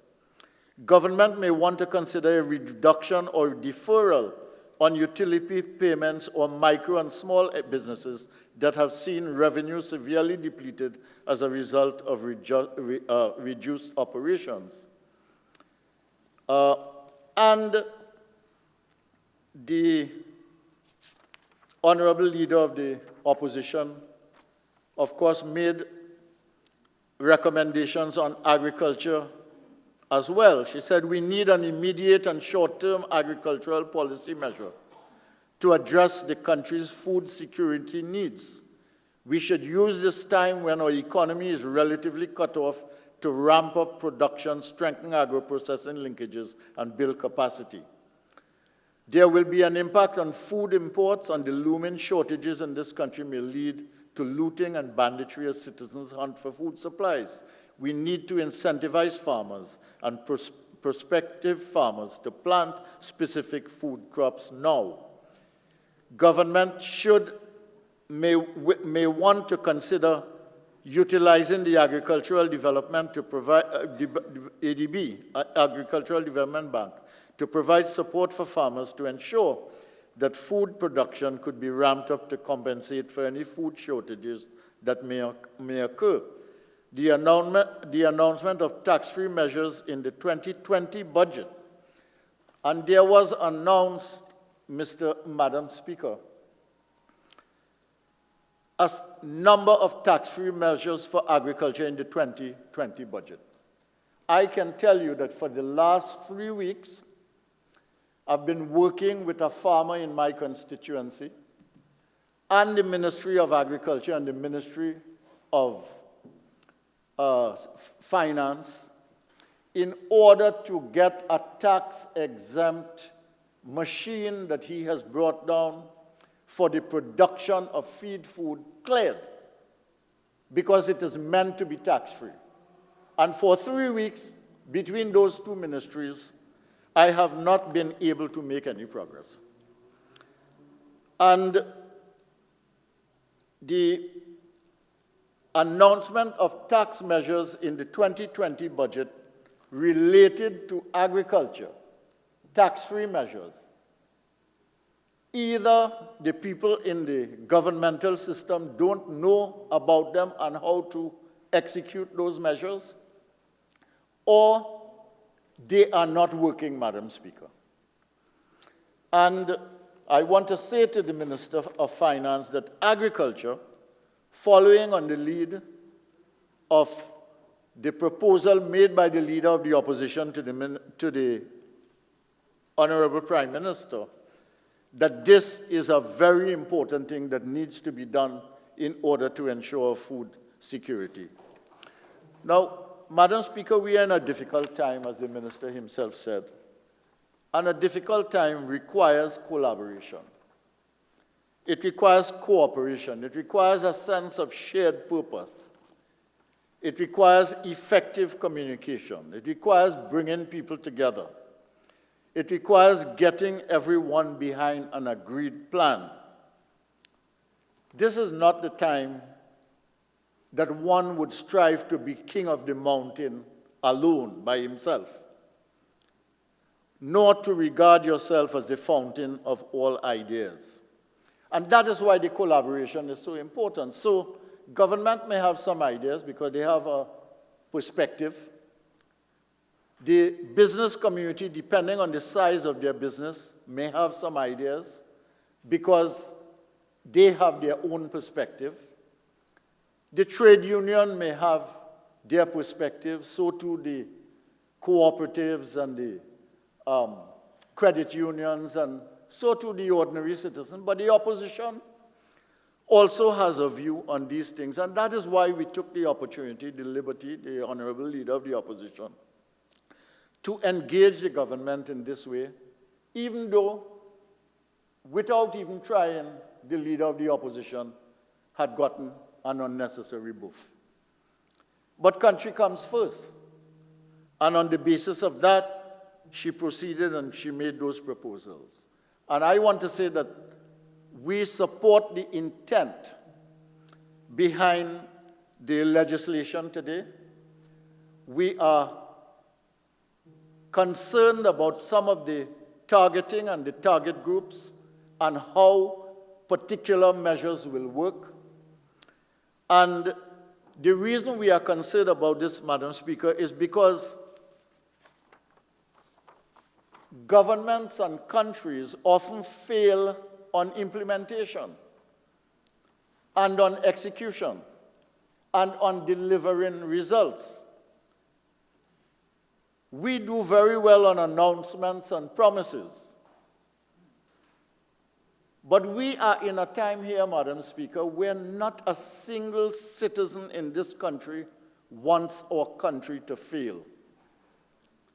Not a single citizen in this country wants COVID-19 to spread. Not a single citizen in this country wants to die. So everyone is behind the government, because in the hands of the government stand success or failure for us as a country. And we in the opposition, we stand with the government in this. And we expect to see, therefore, a certain amount of reciprocity in putting the nation first and in creating the collaborative climate that allows us to proceed in a certain way, but already dissatisfaction is brewing, Madam Speaker. We had some little confusion over food cards. We had some little confusion. Thank you, Member. Your original speaking time is now spent. You're entitled to 15 more minutes to wind up your contribution. Thank you. You may proceed. Thank you very much. We had some little confusion over the NIB situation with unemployment relief. Hopefully in a week that will be cleared. Small business, as I said, are not sure what's in it for them. Bigger businesses are concerned, and people think that government is making the right announcement, but they do not see the flesh, the meat of the proposals. So when the government comes here and says that they want to take money out of the Heritage and Stabilization Fund, and they want to pay VAT to businesses, we don't have a problem with that. As I said, the VAT payment is late. It was promised in the last budget. People were asking for it before. There are terms and conditions in the value-added tax legislation which have been violated. And in this crisis time, more than ever, they need the money, but it's their money. It is money that the government owes them. So the question arises, what are you going to do beyond that, Madam Speaker, if we are really to have the economy and businesses to survive? Now, I've been hinting that perhaps there is some unevenness in the measures. And if we are going to get this kind of money, 1.6 billion out of the Heritage Stabilization Fund, that we are going to deploy, in addition to the 6 billion in relation to VAT, which will come, I presume, here out of the banking sector. If we are going to have that kind of money, and it's going to be deployed in expenditure, it is important for us to know in a very targeted way where it is going to go and how it is going to impact. You see, when the HSF was established, it was established to save and to invest the money. And as the minister said, it was to use the money in times like these when the revenue was short.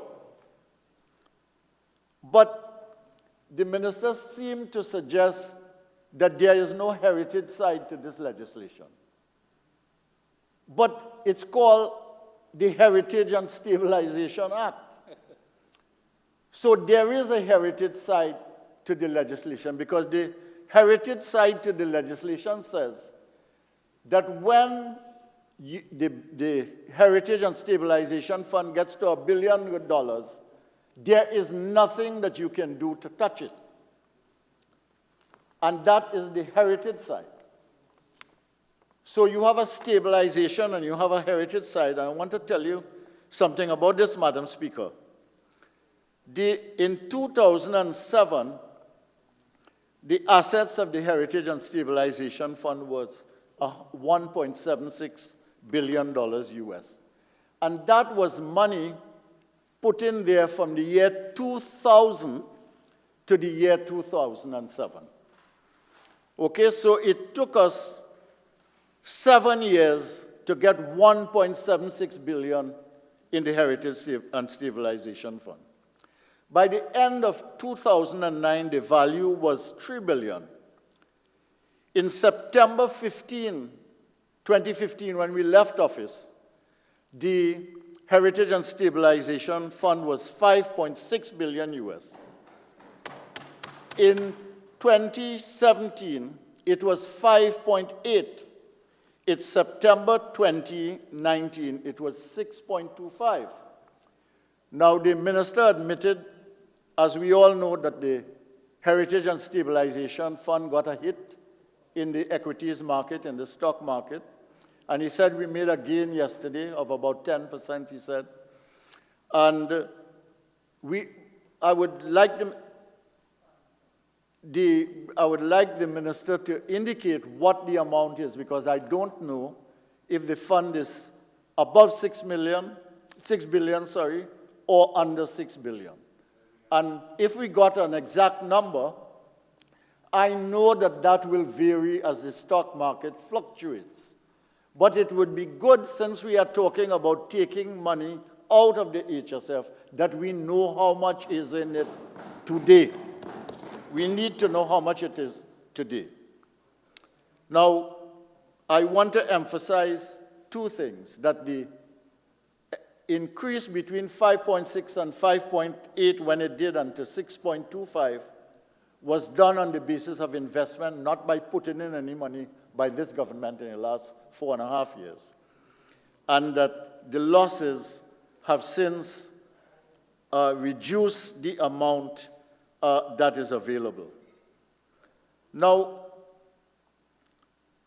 we are talking here about a 1.6 billion withdrawal US from the HSF. That is a lot of money, Madam Speaker. And when you add the 1.6 billion HSF, the 6 billion bonds, you're talking about a total expenditure here of about 2.4 billion US, but nearly about $16 billion. And I want to say that $16 billion is about 1/3 of the projected revenue for this year, which is 47.7 billion TT dollars, and which may be more than that depending on how much revenue we get, because the minister himself says that that may fluctuate.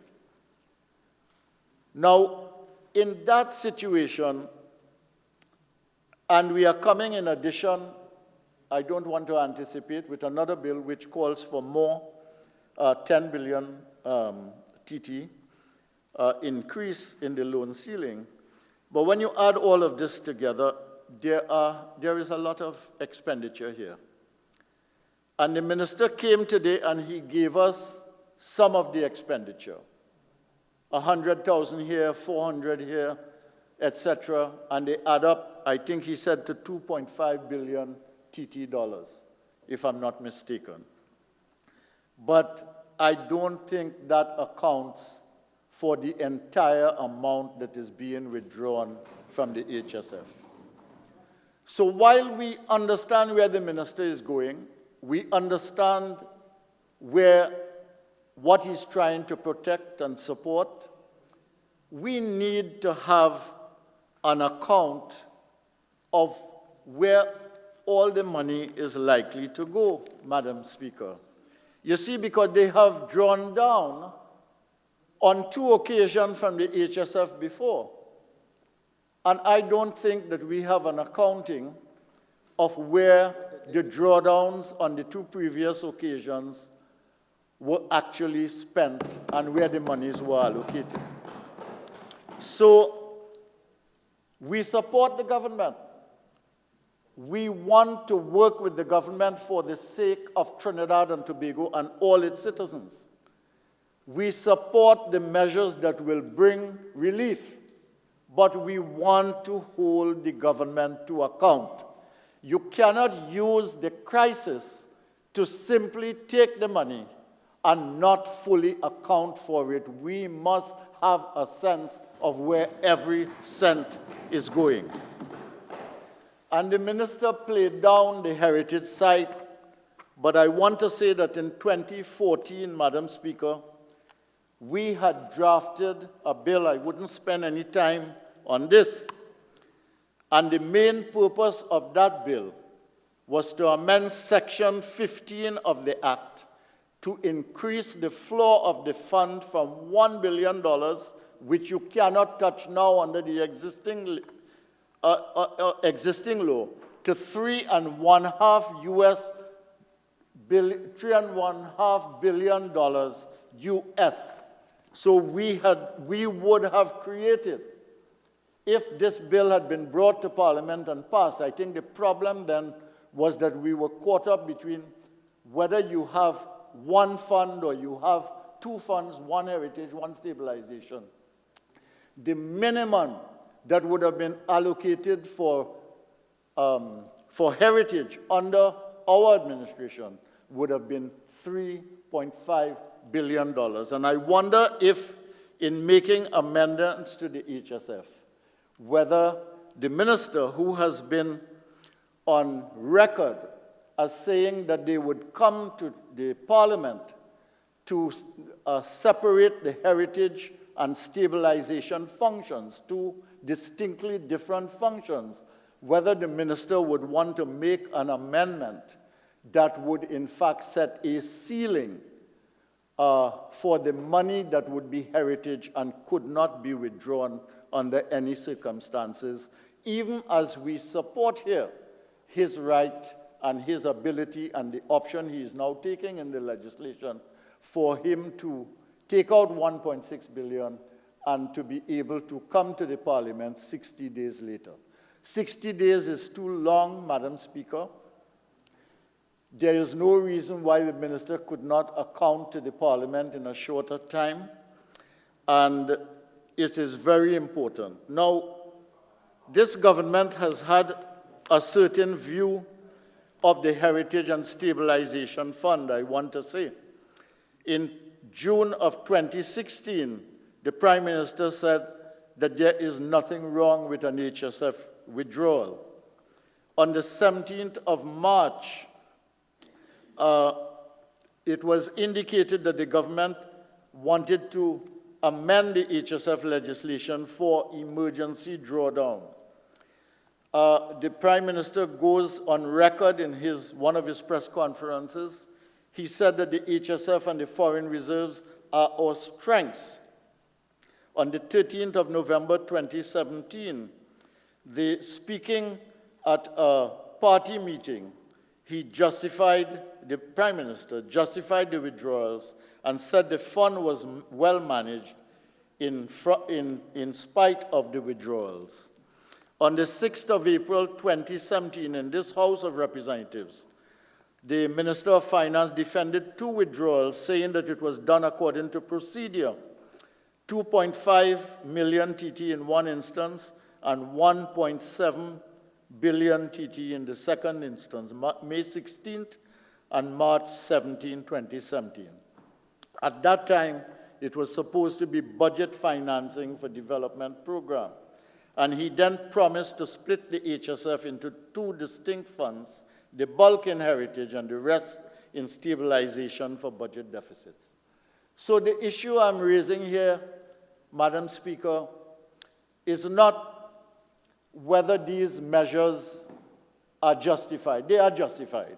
We have a crisis of humongous proportions, and it is an emergency situation in health, in business, in economy, in finance. We must do something. There are two issues that I'm raising here.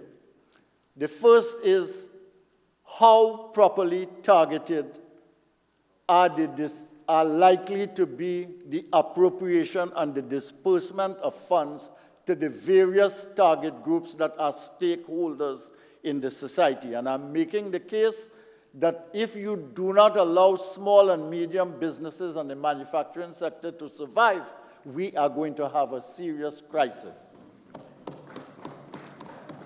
The second issue that I'm raising is the fact that it is a heritage and stabilization fund, and that we should also make provision to secure the heritage side of the fund, notwithstanding the crisis at the present time, which we must deal with.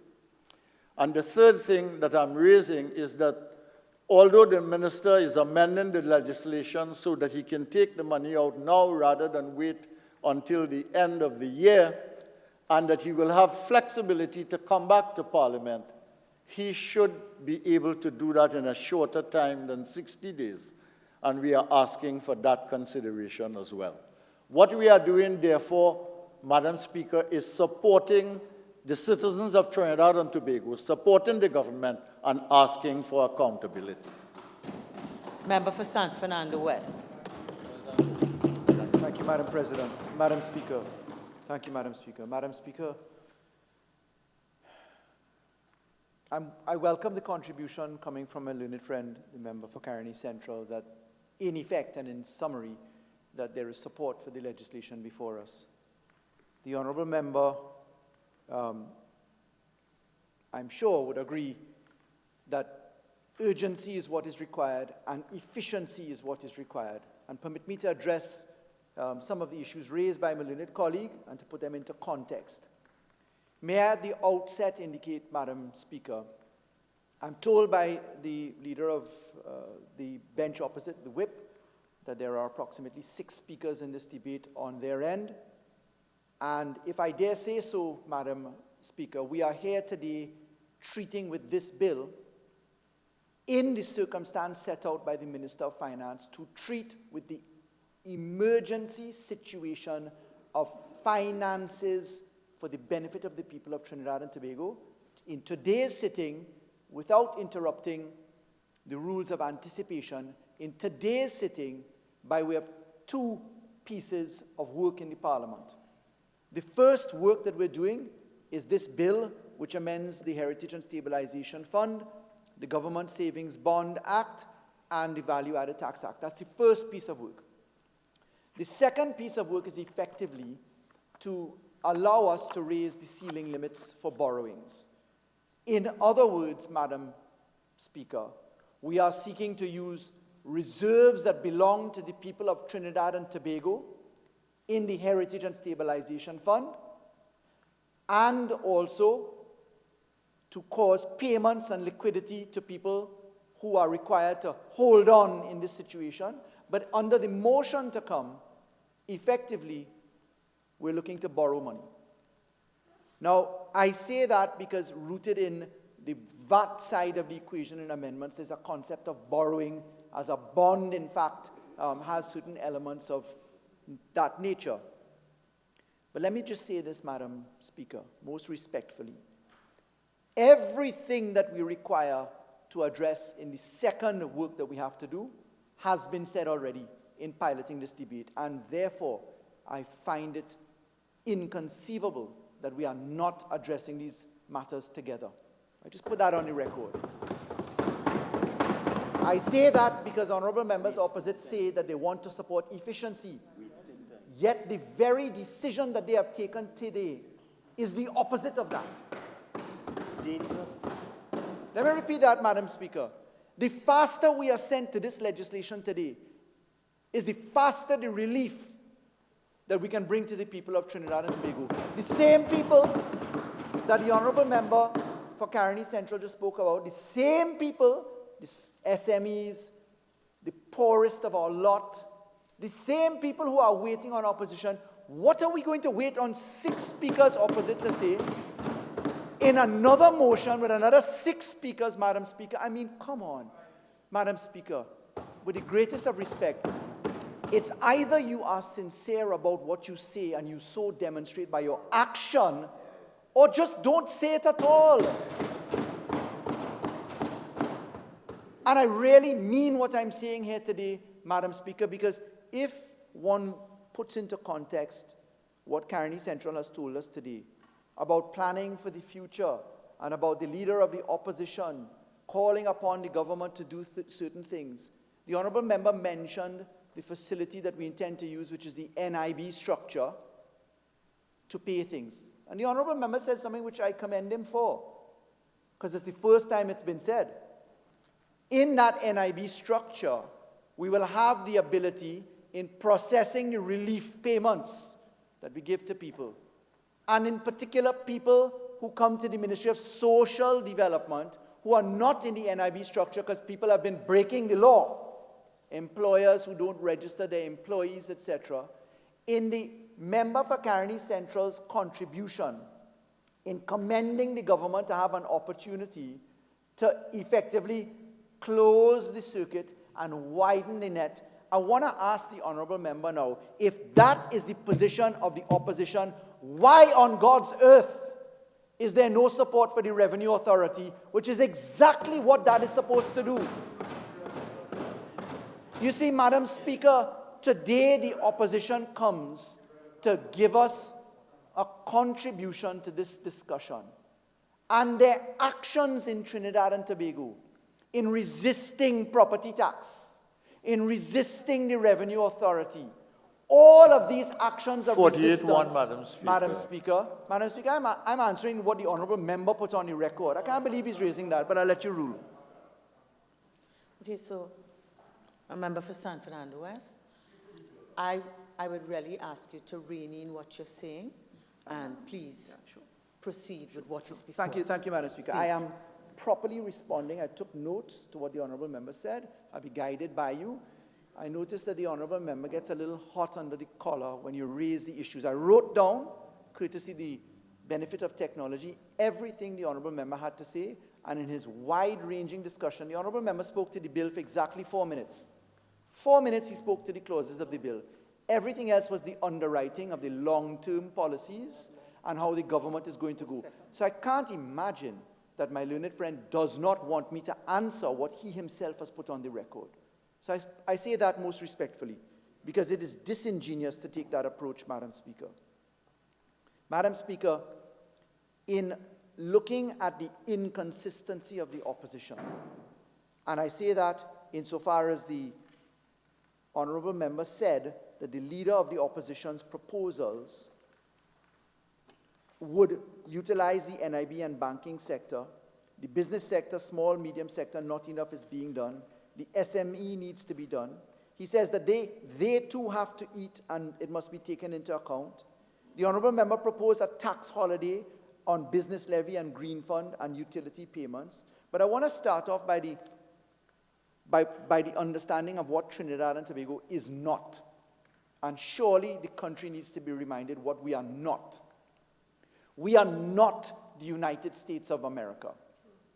We are based upon reserve requirements for our currency. We cannot operate our system by printing money. The United States operates on a faith system. Their money is backed by faith in their currency. There is no backing to their currency, and the manner in which their currency is addressed as a reserve currency in this world is by the question mark that is really related to their debt and their ability to service debt. We cannot print money in this country. We cannot issue a $5 trillion package. This country has to survive on its income. Income is something which is generated by way of taxation or royalties, if you want to consider royalties separate from taxation. The honourable member effectively made 2 points. One, the need for specificity of accounting in what he called targeting. And secondly, the only other point that the honourable member made was the time frame for reporting. I'll address those two, but I'll address it in the context of what the honourable member said. I want to remind the honourable member, who is a well-experienced person, that no money in Trinidad and Tobago is without an account. This is pursuant to Chapter 8 of the Constitution of the Republic of Trinidad and Tobago, starting off at Section 112 of the Constitution. This is so because all monies that come into Trinidad and Tobago go into the Consolidated Fund. In other words, the amendments to the Heritage and Stabilization Fund that we're doing now have to go into the Consolidated Fund, and we will have to close the accounts of Trinidad and Tobago. The honourable member has been a member of this parliament since the 1980s, when the honourable member served in the NAR government. I don't know if my learned colleague has forgotten all that has happened between 1989 to 2020, but we certainly did not amend the Constitution in Chapter 8 which requires the consolidated fund to be accounted for by the closing of accounts, Madam Speaker. And therefore, the specificity of spending is going to be given in line item, ministry by ministry, or subject as well to the Auditor General's scrutiny in thousands of pages in this Parliament. So, Madam Speaker, what is the Honourable Member telling us about the need for specificity now? Madam Speaker, I want to also remind that we as a Parliament had the benefit of the Honourable Minister of Finance on the 7th of October putting forward a budget of estimates. At page 75 of the Hansard for the 7th of October 2019, the Minister of Finance set out the total revenue for Trinidad and Tobago for 2020 is expected to be 47.749 billion. Oil revenue, 11 billion odd.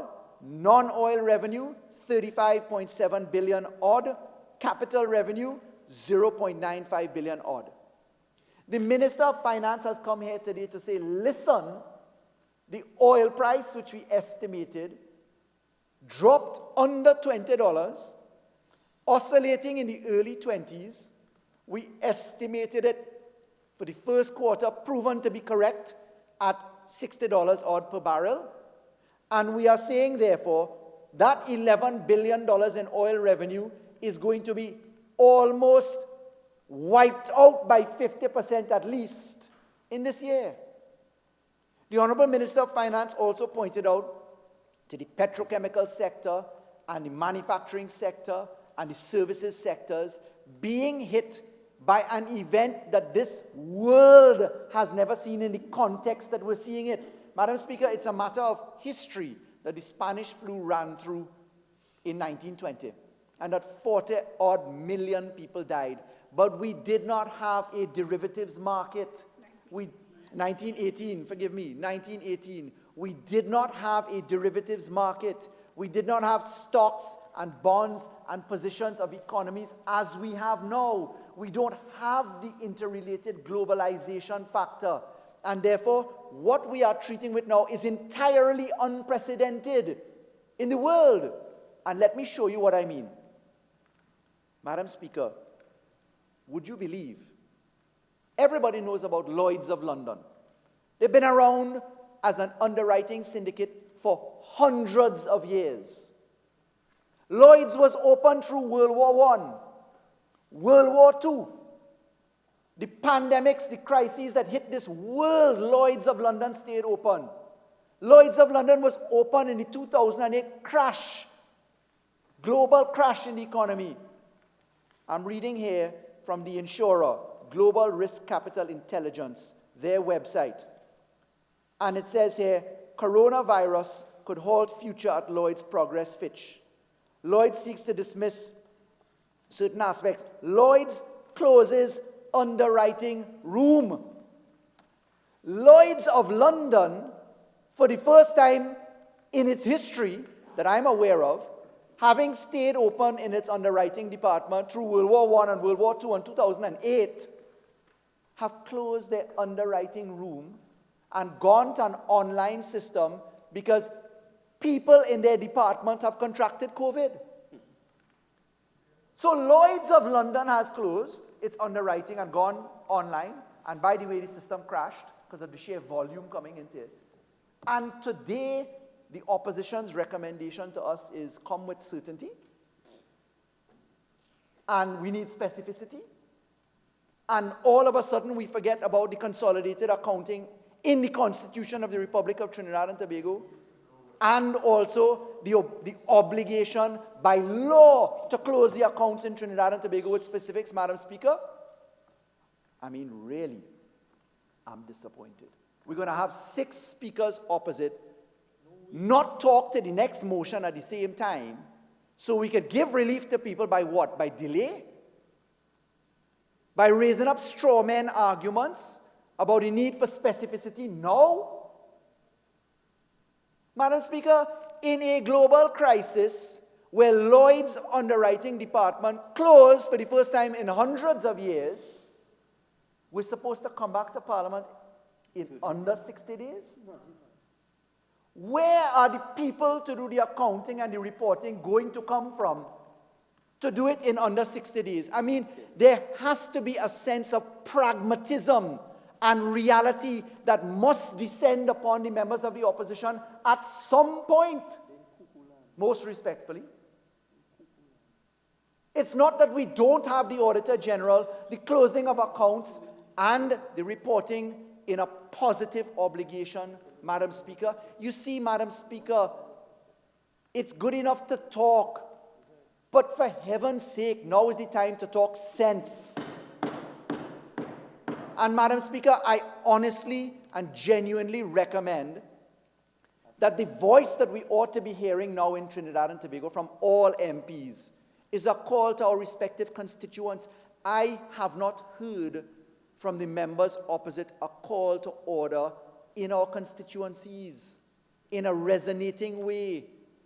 Where was the call to the beachgoers? Where was the call to the liming at Cora River? Where was the call to Ian Allen, a UNC candidate in an election? Supposedly, I'm told, attended the press conference held by the Honourable Leader of the Opposition. 48-1, Madam Speaker. I don't know where the Attorney General is pulling Mr. Allen into this press conference. Has no relevance on the bill. Yes, Madam Speaker. Where is the call for responsibility on the part of the opposition? Look, the country will not think less of any member for just saying, hey, step in line, follow the rules, do your fair part. Madam Speaker, in the amendments before us to the VAT Act, to the Heritage and Stabilization Fund, Madam Speaker, we are effectively saying we have to keep the lights on. We're not the United States of America. We need the money. The member today calls for green fund and business levy moratorium. Madam Speaker, when your oil and gas revenue is decimated, when your other non-oil sector is decimated, where are we going to get the money to pay people? Carney Central. Snap your fingers. Jumbie beans. Madam Speaker, you see, Madam Speaker, the call for responsibility applies to the measures in the bill itself. Look, Madam Speaker, the first option is to get cash. Cash in, which comes from the amendments to the Heritage and Stabilization Fund, and cash out, because the Minister of Finance has already addressed the multiple avenues to pay money to the private sector, including the SMEs, including the unemployed, including the people who are decimated by the closure of businesses and services, Madam Speaker. So it is money into the consolidated fund, and it is money out of the consolidated fund via the respective avenues. That's what we're doing. So the SME management requires us to hold on. But I want to repeat something that I found most powerful in the simplicity of what is required. And this comes from the Honourable Prime Minister. This equation is a four-part equation. The public sector must play its part. The private sector must play its part. The unions must play their part. And the individuals must play their part. And Madam Speaker, I really honestly wish that we could have immediately made a decision with respect to taxation. Madam Speaker, the job of the Attorney General of Trinidad and Tobago is to contemplate legislatively all options in situations. I can tell you, Madam Speaker, that the bill before us today, there were 5 different versions drafted. Because the advice coming from the Attorney General to government in all of this has to be in multiple options, and then the Cabinet selects one. Madam Speaker, we are legislatively prepared for all options. All. And I do mean all. And I want to take this opportunity to pause and thank from the bottom of my heart the entire team at the AG's office, as we have sat for days and nights calculating and prescribing legislative options for all options. And I also want to add into that my colleagues at the LRC, Minister Hines, Minister Dial Singh, Minister Mitchell, and Minister Clarence Rambarat. Because, Madam Speaker, we've been working to past midnight every single night, together with the Deputy Chief Parliamentary Counsel, the assistants, and the Chief Parliamentary Counsel, all of them on frontline activity. So today when we came, Madam Speaker, I heard a very curious submission coming from Caroni Central that the government is in breach of the laws in the VAT Act. What is the Honourable Member referring to? Madam Speaker, as we treat with the amendments to the VAT Act in the bill before us, and let's look at that. In this bill, we're proposing an amendment into the VAT Act. And the Honourable Member is correct in saying, Caroni Central, that Clause 3 of the bill, which is an amendment to the Government Savings Bonds, and Clause 4, which is an amendment to the Value Added Tax Act, are matters which we were dealing with prior to COVID. That's true. But, Madam Speaker, thank the Lord for the fact that we were doing that. You see, the Honourable Minister of Finance announced in the budget the VAT bonds, announced in the budget the utilization of government bonds, and we were fully intended to take these courses of action. All of the underwriting, if I can use that expression, meaning the preparatory work to get this thing done at the Ministry of Finance and other divisions, has been done. So what we're doing today is we are crystallizing work done already. It's exactly like the mammoth event which happened at the Attorney General's office. We at the Attorney General and Ministry of Legal Affairs, we went online with whole of government ministry payments for the first time in the history of Trinidad and Tobago, allowing us to implement 5,000 people per day being redirected online. You can get your birth certificate, your death certificate, etc. by payments online. That didn't happen because of COVID. We've been working on that for years, Madam Speaker. And therefore, clauses 3 and 4 are work products that we've had into gear. But let me address the allegation, the unspecified allegation coming from Caroni Central that somehow the government is in breach of the VAT Act. And let me look at that in the context of the VAT Act itself. And I want to quote what the Honourable Member said, that the terms and conditions of the VAT Act are being violated. Madam Speaker, the VAT Act is a specific piece of law. It is Chapter 7506. It was born as Act number 37 of 1989. It's been amended some 37 odd times plus. And the obligation that we're treating with legislatively today, we're putting in a new Part 5A into the VAT Act after Part 5. We are inserting special provisions for refunds of tax. And we are allowing specifically, for the purposes of meeting any liability, to refund any tax, meaning a VAT tax, right? The minister is authorized to sign agreements on behalf of the government, make payments in any form whatsoever, including the issuing of bonds. Now, I say that because Section 35 of the VAT Act is the springboard that allows for a refund to be paid. Section 35(2) says, where in a return furnished to the board in accordance with Section 31, a refund of any amount is specified as being due, the board shall satisfy the amount by paying the amount or any of it to the person whom the refund is due.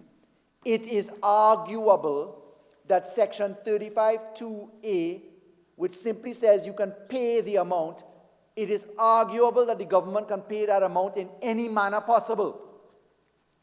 One thing you are sure of is that the UNC like to threaten to go to court for everything.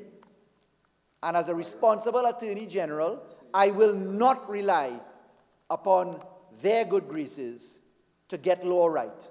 And therefore, notwithstanding the fact that Section 35(2)A arguably permits payments of the sums due as specified by the Honourable Minister of Finance, I just don't trust the opposition. I have recommended, and the Honourable Minister has agreed, that we amend the law to specifically provide for payment by way of bonds. Now, Madam Speaker, there is a large elephant in the room, and I want to address that. That large elephant in the room is the concept of interest. The VAT Act does provide that where you are beyond a certain period, that there is an interest due after 6 months of a certification. Interest is due at 1% per month. I want to remind that that is entirely subject to the certification methodologies by the value-added tax calculators and assessors who certify those positions. Secondly, is I want to remind that the priority of payments and the ability to set off refunds also exists in law.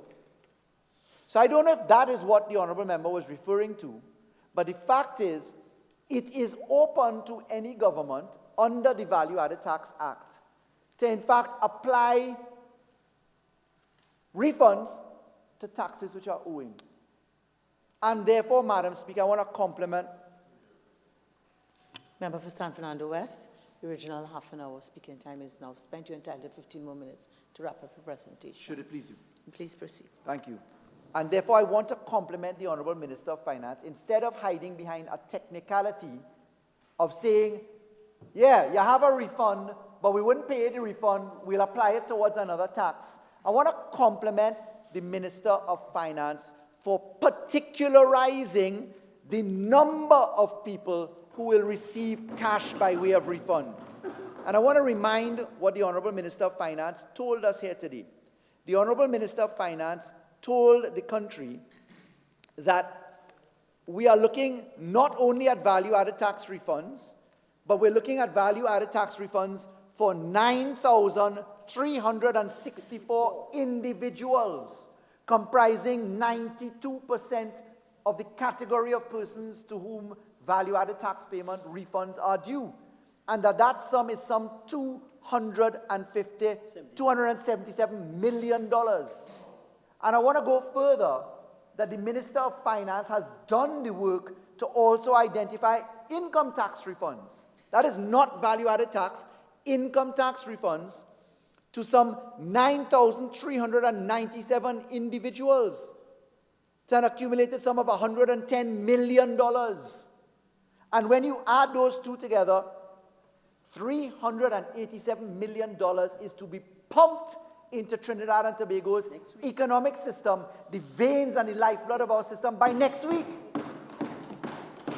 And Madam Speaker, I want to remind, this could not have been done just so because of COVID. This work was in gear. It was being calculated. The Minister of Finance, who receives a lot of criticism and a lot of fight from certain people, as we all wrestle to try and do it, he has the obligation to take the blows and takes it like a man, Madam Speaker. Because it's not easy to be the person to say, I can't afford this or I can't afford that. And therefore, Madam Speaker, this relief of $387 million in taxes alone, VAT and other taxes, is welcomed, because that's where we make the call to the SMEs and to the businesses in the four-part equation to hold strain. The message is, in targeting, please keep people employed. Hold on, it can't be that you only do it in good times. Yes, the Honourable Member across me is saying, where will they get the money? The money is coming by way of some of the refunds.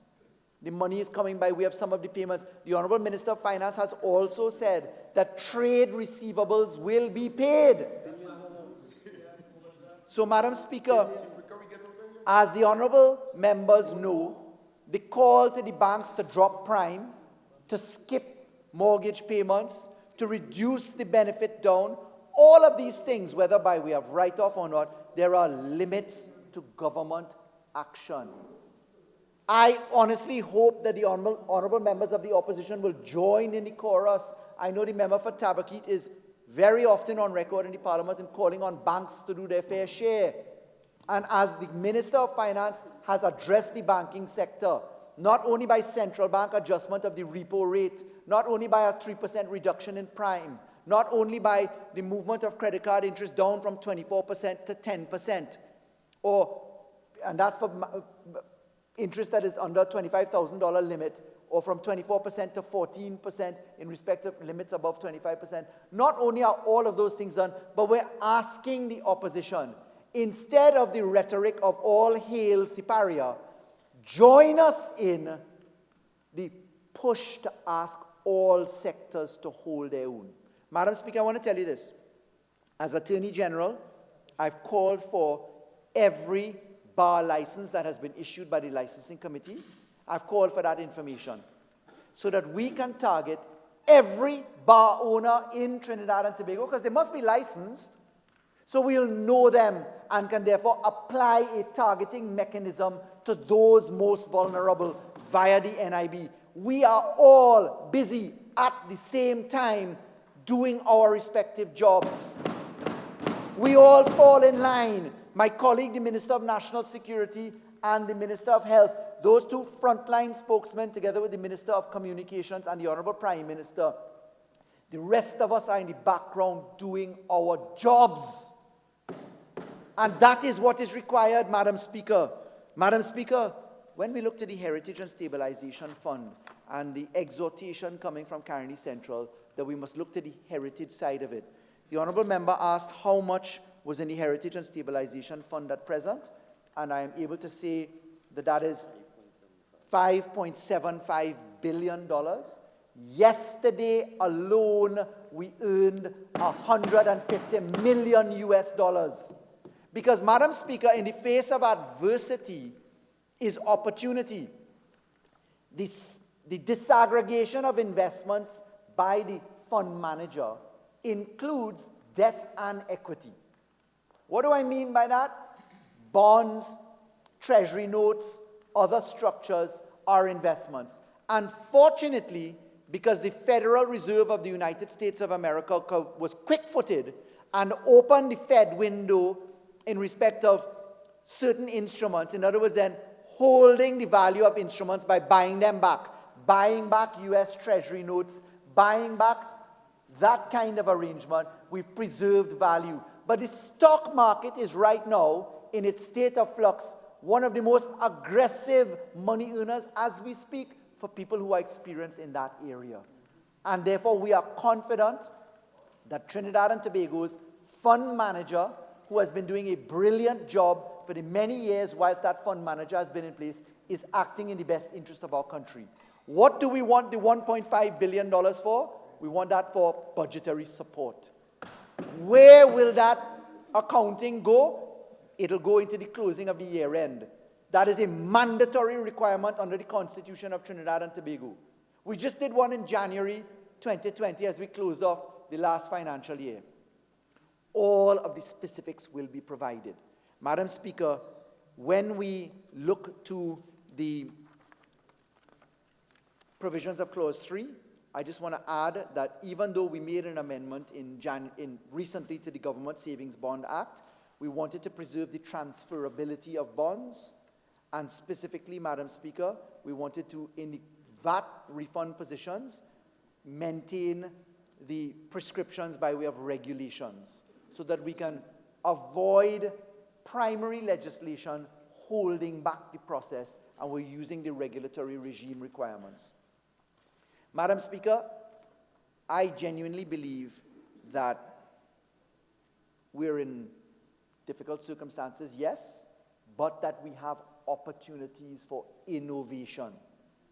We have opportunities, thank the Lord for our internet penetration, thank the Lord for our users by smartphones, etc., as we have a 2-to-1 supply in Trinidad and Tobago to every individual. We are one of the largest penetrative markets. Online purchasing, TootleBay.com as they delivery services that you're seeing coming from food vendors, supermarkets, as you saw, True Value. We're seeing innovation jump into the equation. I ask Trinidadians and Tobagonians to innovate our way out of difficulty. We can do that. I am able to say, Madam Speaker, we will open in a matter of weeks the remand centers for video conferencing at Golden Grove and Remand Yard. Why? We jumped into the dance, built out the centers, got it done. At the AG's office, our property and business real estate solution and our solution for the Companies Act, they will allow us to go full online filing for everything. 48-1, Madam Speaker. Trying to understand where the Attorney General is going with his ministry. Attorney General, I'll allow you based on the point about innovating out of the difficulty. Please continue. Unfortunately, Pointe-a-Pierre is resolute on demonstrating the opposition stance. The opposition stance, when a government member stands up and tells the country that we can innovate our way out of difficulty and have faith, Pointe-a-Pierre finds that to be irrelevant. Madam Speaker, what possesses my friends opposite? Genuinely, I ask that question. Is it that Pointe-a-Pierre does not want the government to give comfort to the people of Trinidad and Tobago that we can do this? Let me ask you that question. I'll give you. Let the record show that when asked the question as to why stamp out positivity, that Pointe-a-Pierre sat in his seat and stayed quiet. I'm getting angry because yes, Madam Speaker, I'll continue. Madam Speaker, the anger for the people of Trinidad and Tobago is where we can't agree upon common sense. Look, Madam Speaker, the amendments before us will not be the last amendments. There are more amendments to come. The Parliament will no doubt continue to sit. I have drafted 3 other bills that are of equally severe importance to the business and continuity in this situation. Any recommendations that come from my learned friends opposite as to what may be something in need of attention, we welcome. My members, my colleagues opposite, Madam Speaker, you know, we have a good relationship. It's just on the floor that something possesses a few to behave a particular way. But, Madam Speaker, the government is saying, bring constructive ideas forward. Let us be targeted in approach.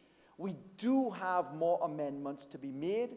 This is very simple law before us right now, but very powerful. I genuinely regret the inability to support the opposition's position in not supporting the motion which we have next, because I'd like to get done with this business, and I thank you for this opportunity, Madam Speaker, to contribute to this. Thank you. Thank you, Madam Speaker. Madam Speaker, it really gives me no pleasure joining this debate here this afternoon to talk about an act to amend the Heritage and Stabilization Fund Act, the Government Savings Bond Act, and the Value-Added Tax Act. Because we are here in a crisis, and the opposition understands the crisis. And I want to, before we break for tea, I want to just go through raise some of the concerns that the Attorney General raised in his presentation. He started off by being urgency and efficiency, and chastising the opposition of not bringing the 2 bills together, the motion and the bill. And that's our prerogative, Madam Speaker, because the motion that we will debate later on was placed on the order paper on January 31st, and it had nothing to do with COVID. The act that we are doing right now with the HSF and the VAT and the savings bond is about COVID measures that the Minister of Finance spoke about. So I listened to the Attorney General, and I think I brought some of the brunt of his debate. And I think the Attorney General is suffering from a lack of media attention. Because every day for the last few days, I've only seen some good colleagues of his, Aruka Maloney, even the Minister of Finance, the Minister of National Security, and the Minister of Health every day on the 48-1. I will repay my colleague with 48-1. Member for Point of Peer, please continue. I just remind you about personal infections, okay? Thank you. I'm guided, Madam Speaker. Madam Speaker, and the Attorney General used the words, he does not trust the opposition. I want to tell him and his bench, we on the opposition do not trust this government, Madam Speaker, because we are here to debate a bill, an act, changing how we take out money from the HSF, and we just don't trust this government in giving us the true story behind the removal of the money. We are talking about removing $10.2 billion TT dollars from the Heritage and Stabilization Fund, Madam Speaker. $10.2 billion.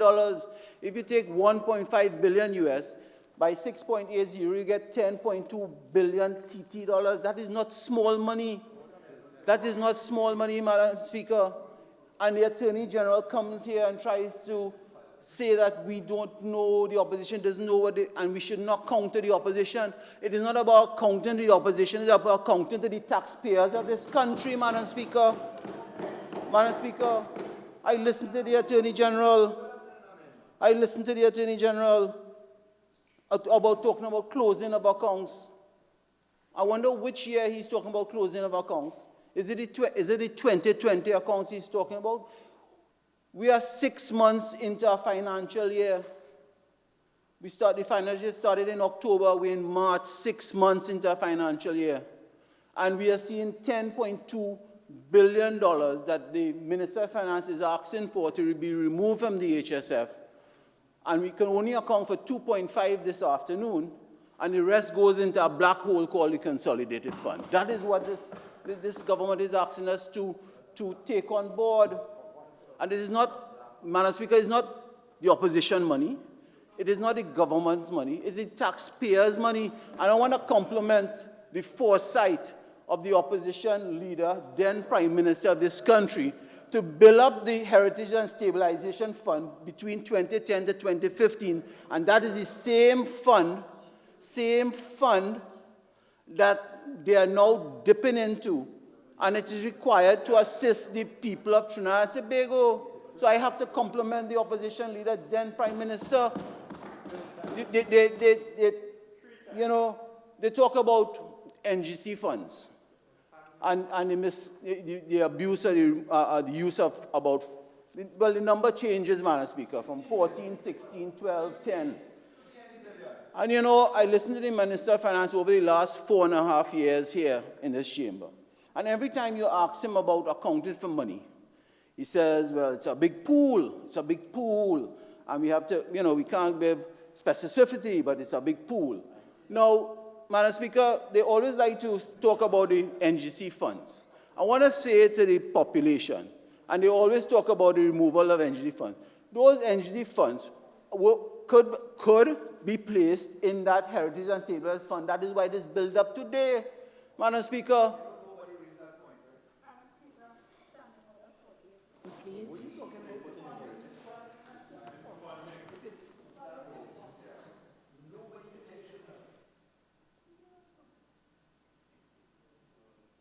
Member for Point of Peer, I rule on standing order 48-1 on that it's irrelevant. Please continue on another point that relates to what has either been said or what is in the bill.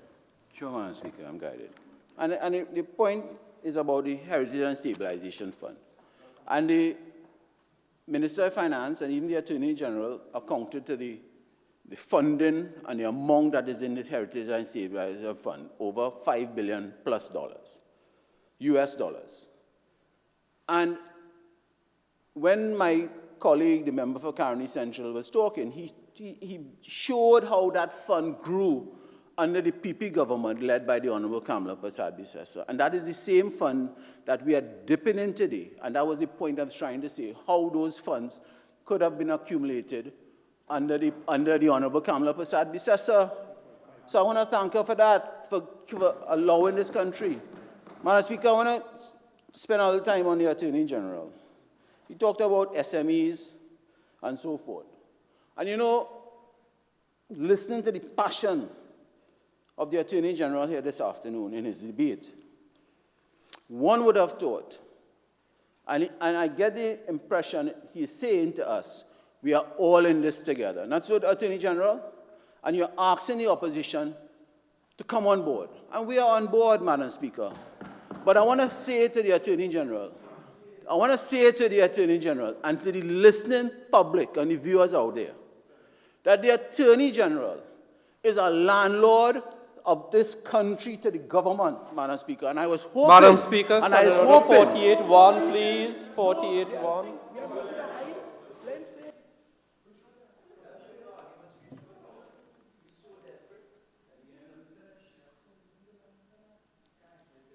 Member, I'm going to give you a little leeway to tie that in. If not, you have to move on to another point.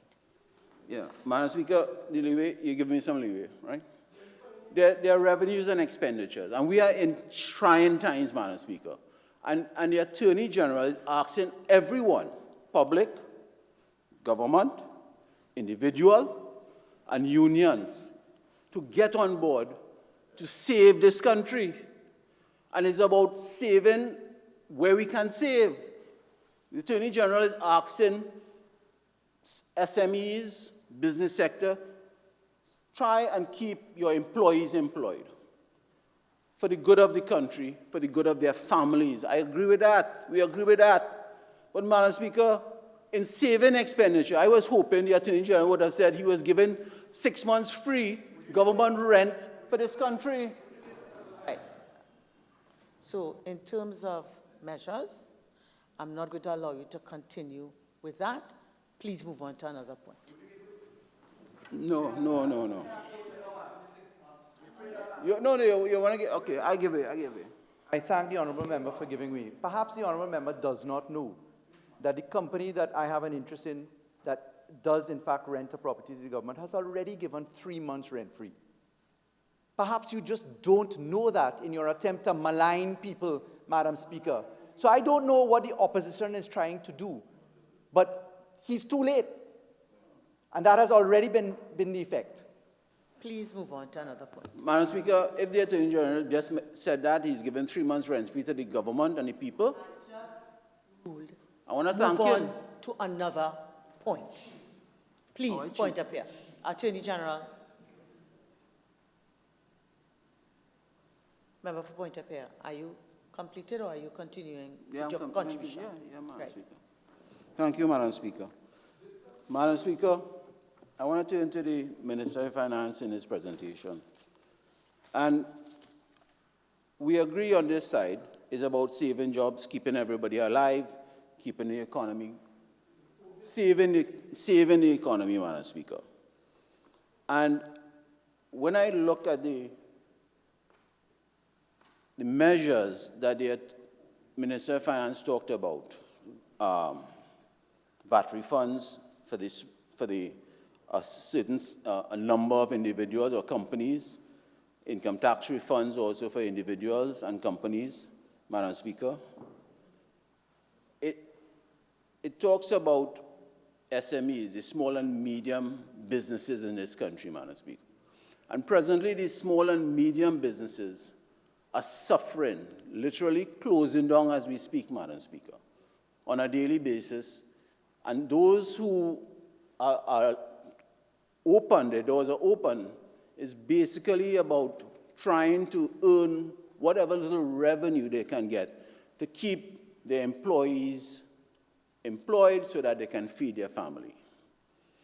Before this pandemic hit this country, Madam Speaker, the economy of Trinidad and Tobago was already flat, and I would use the word in the doldrums.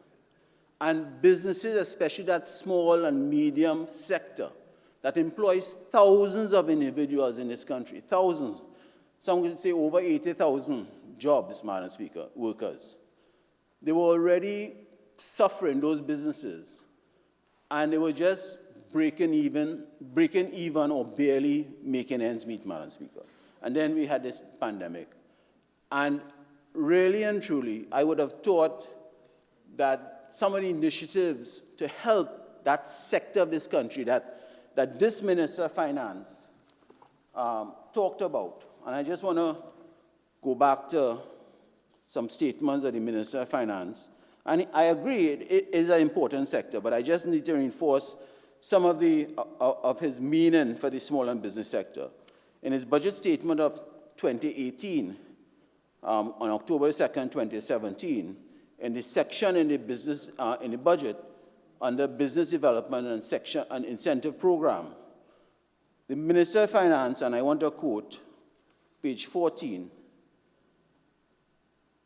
Madam Speaker, and I quote, Madam Speaker, another area of focus for the government is the stimulation of the small and medium-sized businesses.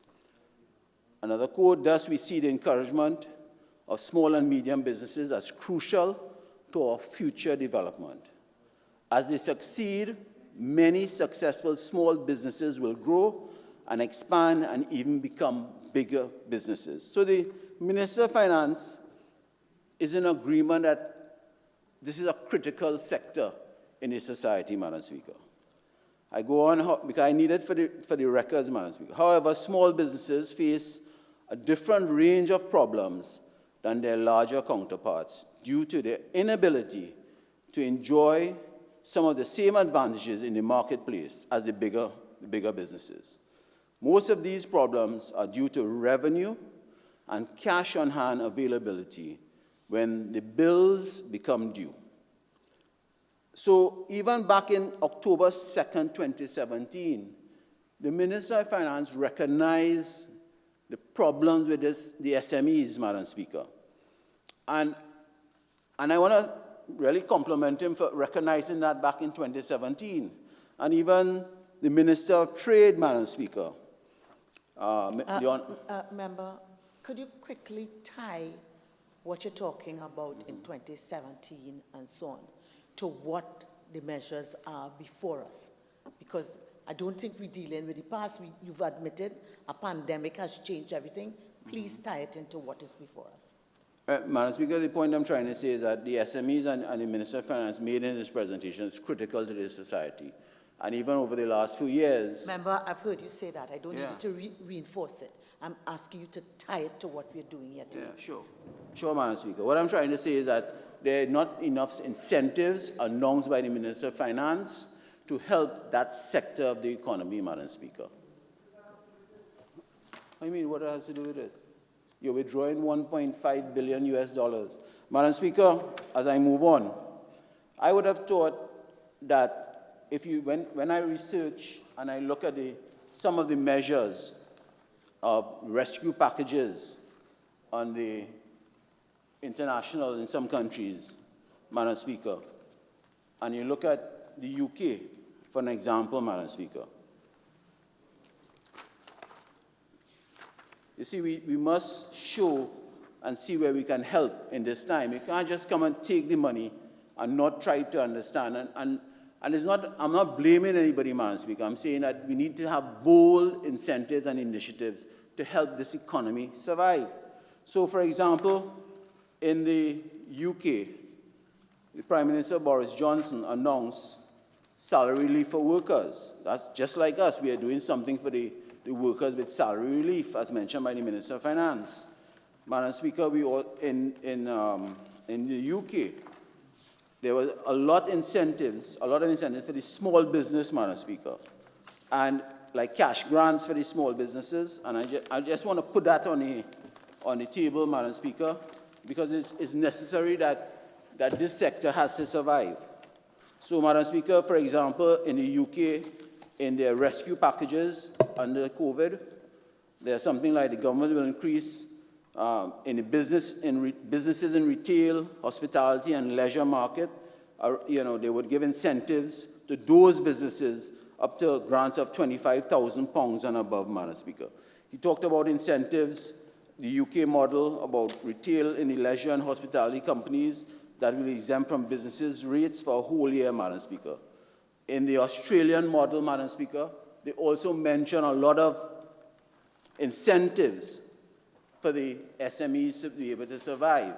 So, Madam Speaker, I am asking the Minister of Finance, through the opposition, through you, Madam Speaker, to look at that whole sector to see if he could be creative in allowing that business to grow and survive. For example, landlords, Madam Speaker. For example, small and medium businesses, you have rent to pay. You have salaries to pay for workers, and you might have accounts payables, Madam Speaker. Since over the last week or so, Madam Speaker, those businesses... Honourable members, it's now 4:30. We shall take the suspension now. We shall resume at 5 p.m. This House is now suspended.